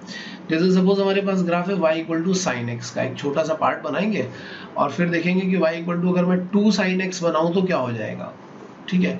और इसको हम जनरलाइज कर लेंगे, जैसे y equal to sine x का ग्राफ बनाते हैं तो y एक्सिस अच्छे से बन जाना यार, हाँ ठीक ठीक बन गई यार, थोड़ी खराब नहीं हुई ज़्यादा। मैं ज़्यादा बड़ा पार्ट नहीं बना रहा हूँ साइन एक्स का, मैं बस 0 से पाई तक का पार्ट दिखा रहा हूँ। तो साइन एक्स का ग्राफ आपने ट्रिगो में देखा ही होगा, ठीक है, कैसा होगा, 0 से पाई 2 पाई तक ले जा रहा हूँ मैं। तो ये पाई बाई 2 है, पाई बाई 2 पे इसका वैल्यू आ जाता है 1। तो ये ग्राफ जो बनता है साइन एक्स का, यहाँ से यहाँ, यहाँ से यहाँ पाई तक ये आया, फिर 3 पाई बाई 2 इधर आएगा और 2 पाई पे इधर। तो ये ग्राफ यहाँ से नीचे और नीचे से यहाँ ऐसा 2 पाई तक इधर आ जाता है। लेकिन हमें अब जो नया ग्राफ बनाना है वो किसका बनाना है, वो हमें ग्राफ बनाना है y equal to 2 sine x का ग्राफ बनाना है। तो आप सोच के देखो, जहां पे पहले फंक्शन का वैल्यू यहाँ पे 0 आ रहा था, 2 टाइम्स 0 करोगे तो 0 ही रहेगा। पाई बाई 2 पे पहले फंक्शन का वैल्यू क्या आ रहा था, अगर ध्यान से देखोगे तो पहले 1 आ रहा था, लेकिन इस पर्टिकुलर केस में क्या आ जाएगा, अब वैल्यू 2 आना शुरू हो जाएगा। मतलब कि जो रेंज पहले 1 तक जा रही थी अब वो रेंज 2 तक जाएगी। मतलब ये ग्राफ यहाँ से कुछ ऐसा बन रहा होगा, ऐसा, और ऊपर से फिर यहाँ से ये नीचे भी ऐसा ही आएगा। और जो वैल्यू अब यहाँ पे -1 जा रही थी, अब वो वैल्यू यहाँ पे -2 जाना शुरू हो जाएगी। तो ये ग्राफ यहाँ से जब नीचे जाएगा तो ये ग्राफ यहाँ से कुछ ऐसा,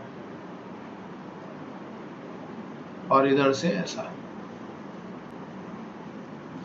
तो ये हमारे पास 2 sin x का ग्राफ बन गया, 2 टाइम्स बन गया। तो a से मल्टीप्लाई करने का मतलब क्या होता है कि उसकी रेंज a टाइम्स इंक्रीज या डिक्रीज हो सकती है, डिपेंड करता है a पे। अगर a ग्रेटर देन 1 है तो रेंज a टाइम्स इंक्रीज हो जाएगी, और a लेस देन 1 है तो a टाइम्स डिक्रीज हो जाएगी, ठीक है। तो ये हमारे पास बन गया y equal to F x और y equal to a times f x का ग्राफ। इसी तरीके से एक और भी चीज होती है, जैसे y equal to F of a x का ग्राफ। ये कैसे देखा जाए, तो ये भी चलो मैं यहाँ साइन वाले फंक्शन से एक्सप्लेन कर देता हूँ। अगेन तुम्हारे पास y equal to sine x का ग्राफ है और हम ग्राफ बनाने वाले हैं y equal to sign 2x का। तो आपको पता होगा, मैं फिर से एक बार साइन एक्स का ग्राफ बनाता हूँ सो दैट हम आगे हेल्प ले सके इसकी। अच्छी y एक्सिस बन गई यार ऑलमोस्ट। तो यहाँ पे मैंने ये -1 से +1 के बीच में हमने ग्राफ प्लॉट कर लिया है। ये कुछ ऐसा ग्राफ प्लॉट हो रहा होगा साइन एक्स का।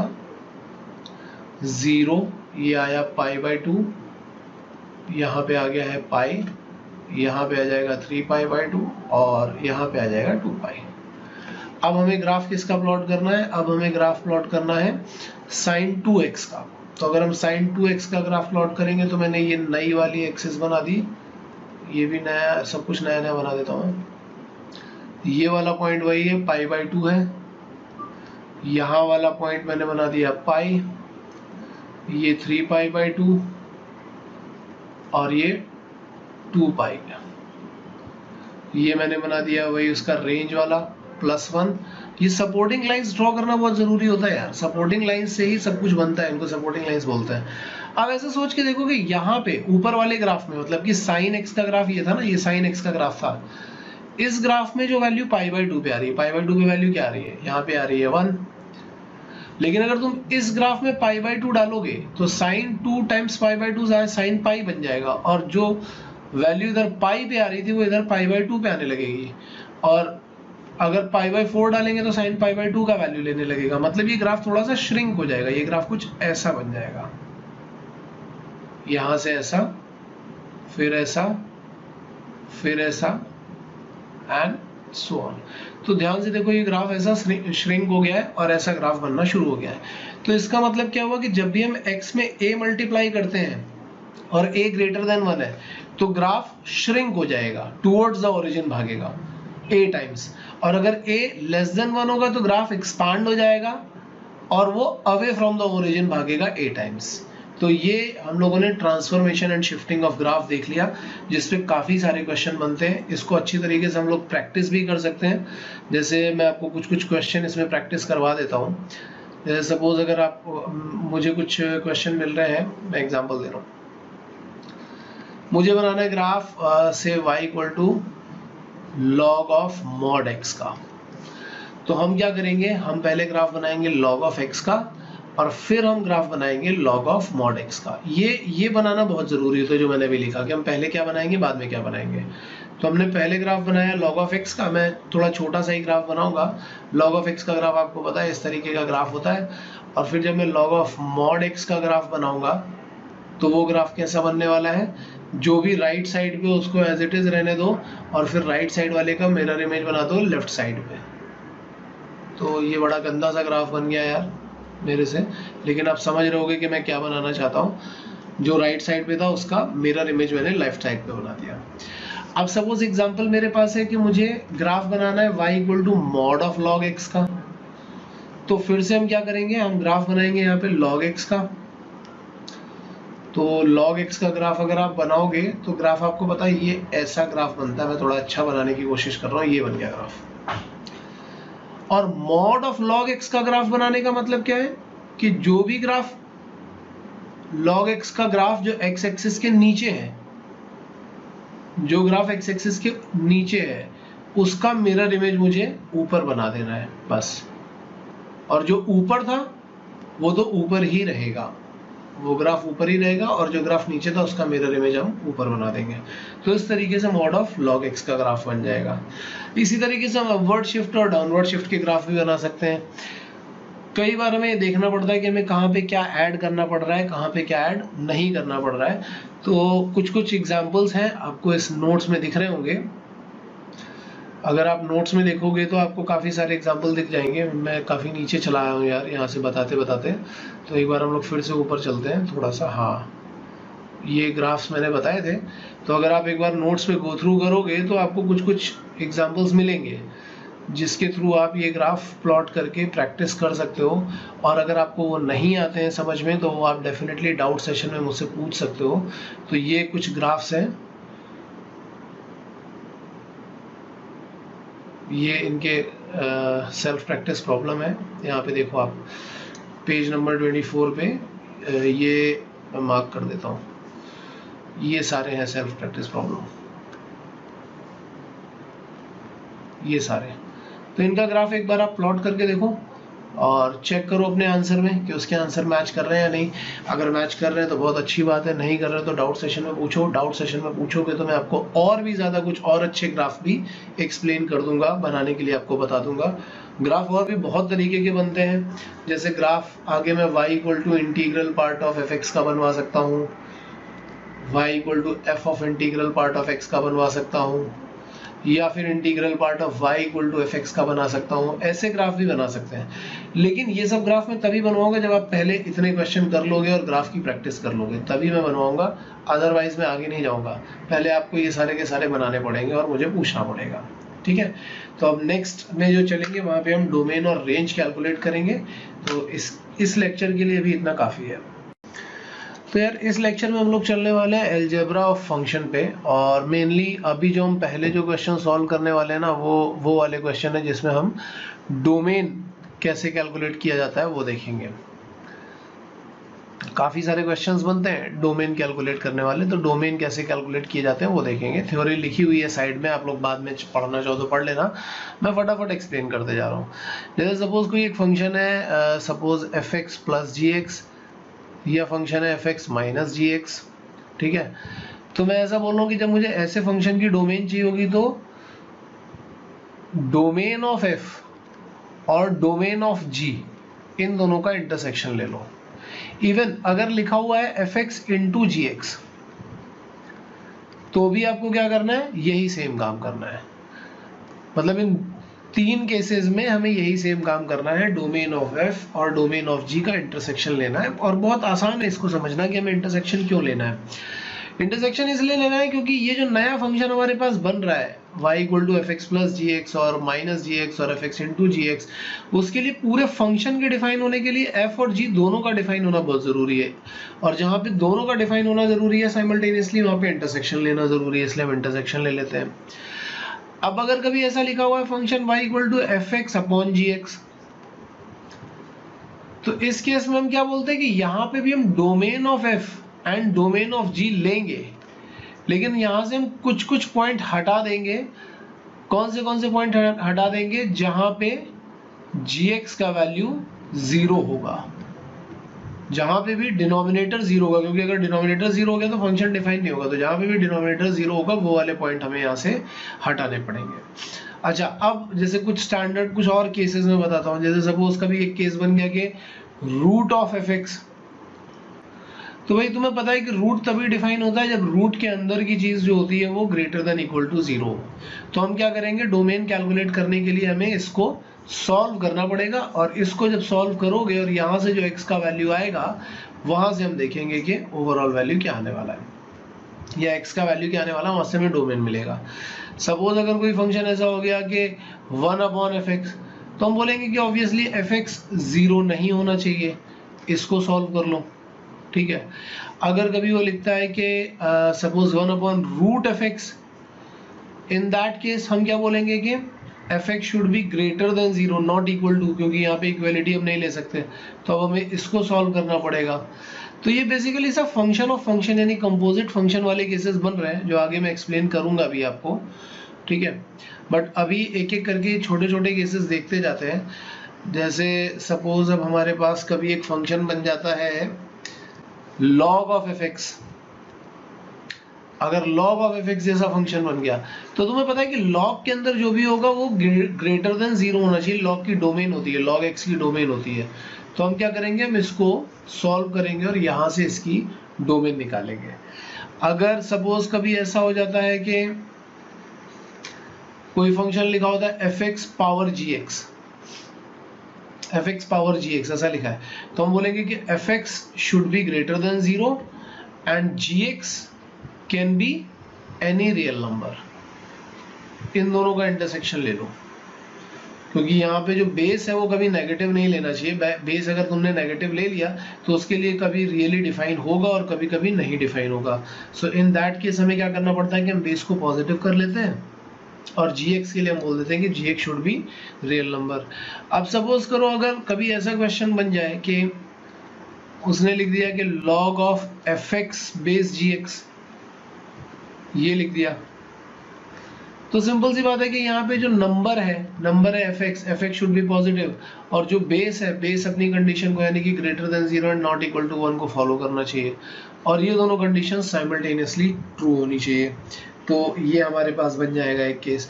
तो इस तरीके के कई सारे केसेस हमारे पास बन सकते हैं, इनवर्स फंक्शन के बन सकते हैं। तो जब हम फंक्शन ऑफ फंक्शन पढ़ेंगे तो बहुत सारे केसेस हम ऐसे देखेंगे। अभी जैसे फिलहाल के लिए हम एक एग्जांपल देख लेते हैं। हमारे पास एक एग्जांपल है कि एक फंक्शन दिया हुआ है। क्या फंक्शन दिया हुआ है हमारे पास? फंक्शन दिया हुआ है y equal to 3 upon root over 4 minus x square into log of x cube minus x, और वो तुमसे पूछता है कि बताओ भाई इसका डोमेन क्या होगा, find the domain of this function. इसका डोमेन हमें कैलकुलेट करना है।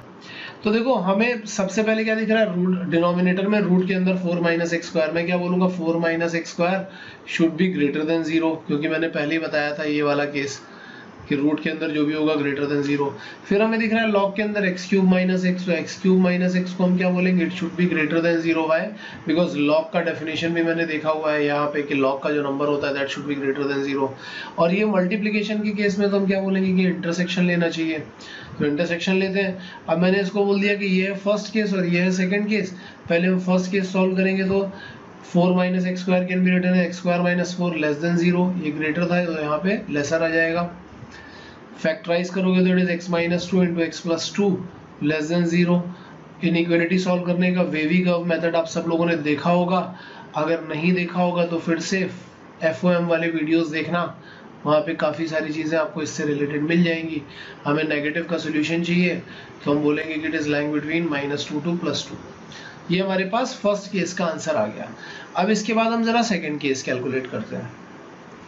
तो सेकंड केस जब हम कैलकुलेट करने जाएंगे तो वहां पे लिखा हुआ है x cube minus x greater than 0। जब हम x कॉमन निकालेंगे तो यहाँ मिलेगा हमें x square minus 1 greater than 0। फिर इसको हम फैक्टराइज करेंगे तो x into x minus 1 into x plus 1 greater than 0। तो फिर यहाँ से हम क्या बोलेंगे, यहाँ से भी हम वेवी कर्व बनाते हैं, क्रिटिकल पॉइंट्स लोकेट करते हैं 0 1 and minus 1। Right most part is positive, then negative, then positive and then negative. तो ये पॉजिटिव नेगेटिव करके जब तुम पूरा सॉल्व करोगे तो तुम्हें यहाँ से जो फाइनल आंसर मिल रहा होगा that is -1 to 0 union 1 to infinity मिल रहा है। और हमें फाइनली क्या करना है, फर्स्ट और सेकंड कंडीशन का इंटरसेक्शन लेना है। तो इंटरसेक्शन लेने का तरीका क्या होता है वो यहाँ पे देख लेते हैं। फर्स्ट कंडीशन का सोल्यूशन क्या है, -2 से +2। तो -2 से +2 को मैंने यहाँ पे एक लाइन बना करके दिखा दिया, और चूंकि -2 और +2 दोनों को ही इंक्लूड नहीं किया जा रहा है इसलिए मैंने वहां पे होल बना दिए।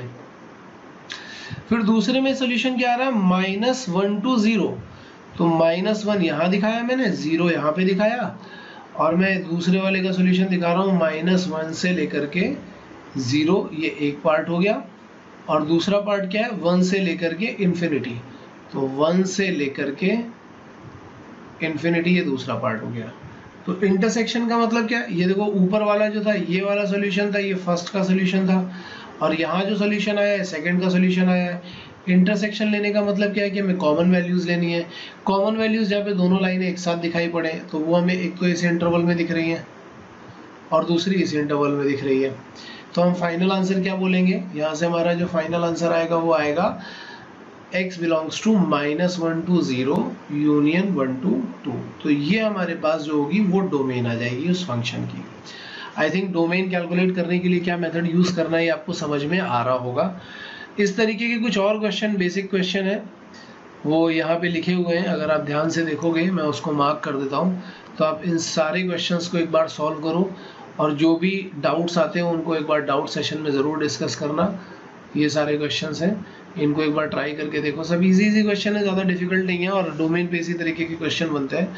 तो एक बार आप ये देख लोगे तो फिर हम लोग इसकी रेंज कैसे फाइंड करते हैं उस पर काम करना शुरू करेंगे।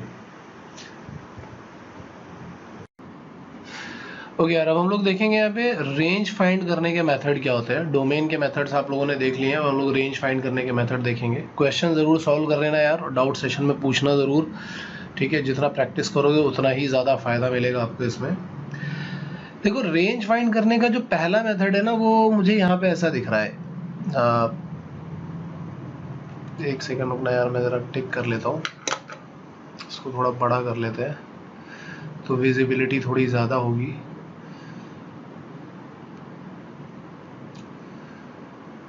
हाँ, तो रेंज फाइंड करने का जो पहला मेथड है वो हमें यहाँ पे दिखाई पड़ रहा है, ये है फर्स्ट मेथड। लेकिन ये मेथड यार बहुत ज़्यादा इफेक्टिव मेथड नहीं है। कुछ ही क्वेश्चन में ये काम करता है, जनरली बोर्ड्स में यूज़ किया जाता है ये वाला मेथड, ठीक है। तो फिर भी मैं बता देता हूँ आपको। इसमें हम क्या करते हैं कि अगर सपोज हमें कोई फंक्शन गिवन है, सपोज सिर्फ y इक्वल टू fx जैसा एक फंक्शन गिवन है, तो हम क्या करेंगे, हम पहले यहाँ पे कन्वर्ट करेंगे, कन्वर्ट या फाइंड अ रिलेशन, और ऐसा भी बोल सकते हैं कि express x in terms of y, express x in terms of y। जैसे सपोज मैंने x को लिख दिया यहाँ पे gy, और फिर हम क्या बोलेंगे कि now find the domain of gy। तो यहाँ पे gy का जो भी डोमेन होगा वो इस फंक्शन का रेंज हो जाएगा। एक्चुअली ये थोड़ा इनवर्स फंक्शन वाला कंसेप्ट है, तो जब इनवर्स फंक्शन पढ़ोगे तो बिल्कुल क्लियर हो जाएगा। बट बोर्ड में जनरली ऐसे क्वेश्चन पूछे जाते हैं, ठीक है। तो ऐसा क्वेश्चन, जैसे एक एग्जांपल भी यहाँ पे लिखा हुआ है, आप लोगों ने क्वाड्रेटिक पढ़ा होगा तो जरूर ऐसा देखा होगा कि क्वाड्रेटिक अपॉन क्वाड्रेटिक का रेंज निकालो। तो सपोज यहाँ पे लिखा है, मैं यहाँ पे एक एग्जाम्पल लिखा हुआ है, ये एग्जाम्पल 4 लिखा हुआ है, लेकिन मैं दूसरा एग्जाम्पल दिखा रहा हूँ। सपोज लिखा हुआ है x square minus x plus 1 upon x square plus x plus 1, इसका रेंज तुम्हें फाइंड करना है, ठीक है। Where x belongs to real numbers, ऐसा उसने दे दिया है। इसका रेंज फाइंड करना है। तो तुमने देखा होगा क्वाड्रेटिक के टाइम में हम कैसे सॉल्व करते थे इसको, हम इसको क्रॉस मल्टीप्लाई कर लेंगे, या यही मेथड है जो ऊपर लिखा हुआ वही सेम मेथड यूज़ कर रहे हैं। हम इसको क्रॉस मल्टीप्लाई कर लेंगे तो ये कुछ ऐसा बन जाएगा, और दूसरे साइड पे आ जाएगा x square minus x plus one. फिर सारे कोफिशिएंट एक साइड पे लेते हैं, एक्स स्क्वायर का कोफिशिएंट देखेंगे तो ऊपर देखो यहाँ पे y आ रहा है और यहाँ पे 1 आ रहा है, तो सबट्रैक्ट करोगे तो y माइनस 1 हो जाएगा। फिर x का कोफिशिएंट देखोगे तो x का कोफिशिएंट यहाँ पे y आ रहा है और यहाँ पे माइनस 1 आ रहा है, उधर ले जाओगे तो प्लस 1 बन जाएगा, तो it will be y plus 1। फिर कॉन्स्टेंट टर्म देखोगे तो वो एक y माइनस 1 आ जाएगा। तो अगर हम x को रिप्रेजेंट करें इन टर्म्स ऑफ y तो ये आएगा minus b plus minus root over b square यानी कि y plus 1 whole square minus 4ac, तो 4ac करोगे तो it is y minus 1 whole square upon आएगा 2a, तो अपॉन 2a आएगा तो ये आ जाएगा 2 टाइम्स y माइनस 1।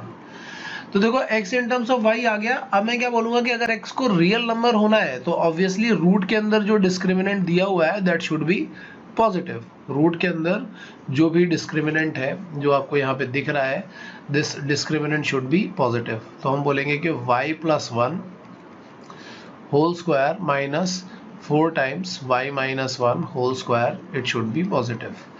ठीक है ना, तो यहीं से हम कंडीशन बनाते हैं तो ये आ जाएगा y प्लस 1 होल स्क्वायर। इस 4 को अगर हम लोग ब्रैकेट के अंदर ले जाएंगे तो it will be 2y minus 2 हो जाएगा। 4 का स्क्वायर रूट देखोगे तो 2 होगा, अंदर जाकर के 2 बन जाएगा वो।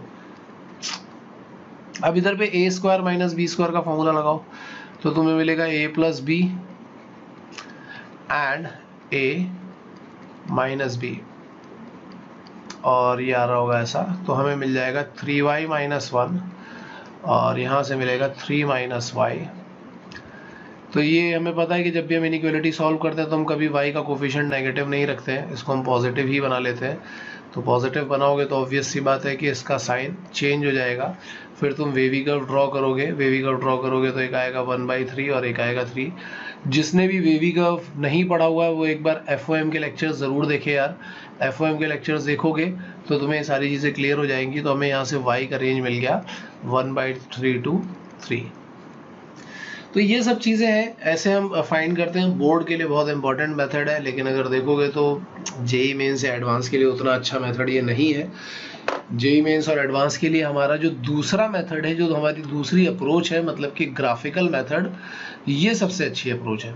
तो देखो क्या होता है कि बहुत से क्वेश्चन ऐसे होते हैं जिसमें हम ये मेथड अप्लाई कर लेते हैं, लेकिन अगर आपको किसी फंक्शन का ग्राफ पता है, इसीलिए मैंने आपको पहले ग्राफ बताया था, अगर आपको किसी फंक्शन का ग्राफ पता है तो मैंने आपको पहले ही बताया था कि रेंज फाइंड कैसे हम करते थे।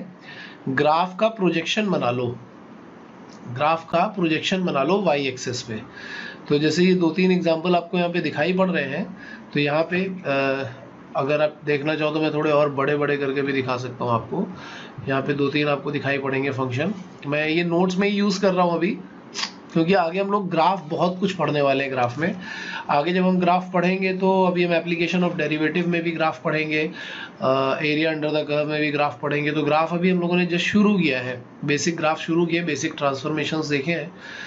तो अभी भी वही कर रहे हैं, छोटे छोटे ग्राफ ही देख रहे हैं, बहुत ज़्यादा डेप्थ में नहीं जा रहे हैं। जैसे ये कि सपोज वो पूछता है कि find the range of this function, तो देखो इस फंक्शन को कितना अच्छा हम लोगों ने सिंप्लीफाई किया।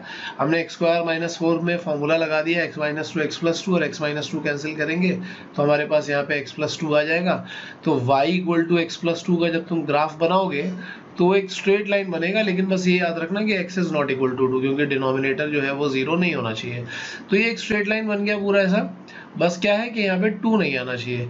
तो अगर तुम इसकी जब रेंज निकालोगे तो तुम एक चीज याद रखो कि range is always the projection of graph on y axis. इस चीज को तुम याद रखो, अगर ये याद रखोगे तो तुम क्वेश्चन सॉल्व कर पाओगे। तो अगर हम इस ग्राफ का प्रोजेक्शन देखेंगे ना y एक्सिस पे, तो मुझे सारे रियल नंबर मिल रहे होंगे, बस एक रियल नंबर कौन सा नहीं मिलेगा, 4 नहीं मिलेगा, बाकी सब मिल जाएंगे। तो हम बोलेंगे कि range is all real number except 4। इसी तरीके से मतलब अगर हम और इसको आगे देखें तो ग्राफ अगर तुम्हें किसी तरीके से प्लॉट करना आ जाए, जैसे ये वाला ग्राफ हमने प्लॉट कर दिया कि ये ग्राफ ऐसा बन रहा है, सपोज यहाँ पे ये ग्राफ हमें दिखाई पड़ रहा है कि ऐसा ग्राफ बन रहा है, तो हम क्या बोलेंगे कि इसका जो मिनिमम वैल्यू है वो है y1 और इसका जो मैक्सिमम वैल्यू है वो है y2।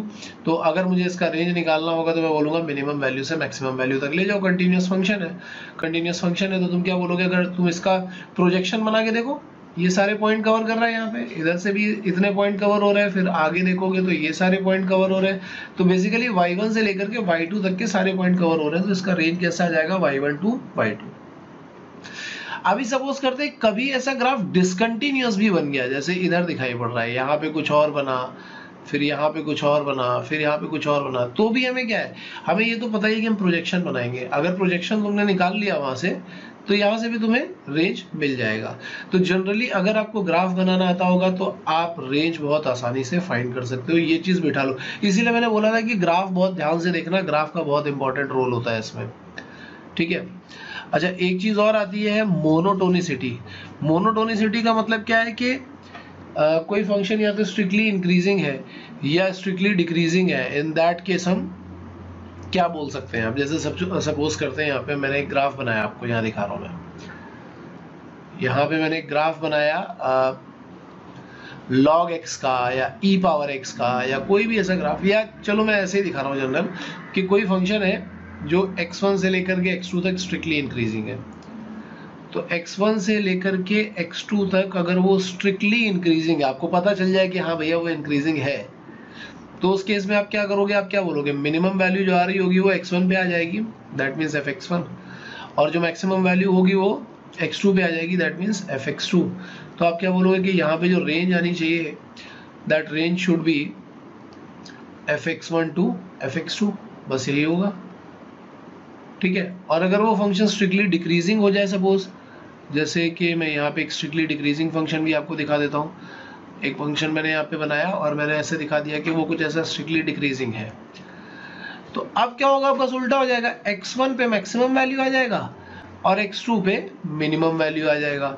तो जो पहले fx1 से fx2 जा रहा था, अब यहाँ पे मैक्सिमम हो जाएगा fx1 और मिनिमम हो जाएगा fx2, तो इन दिस केस रेंज क्या हो जाएगी, fx2 टू fx1, तो ये हो जाएगी।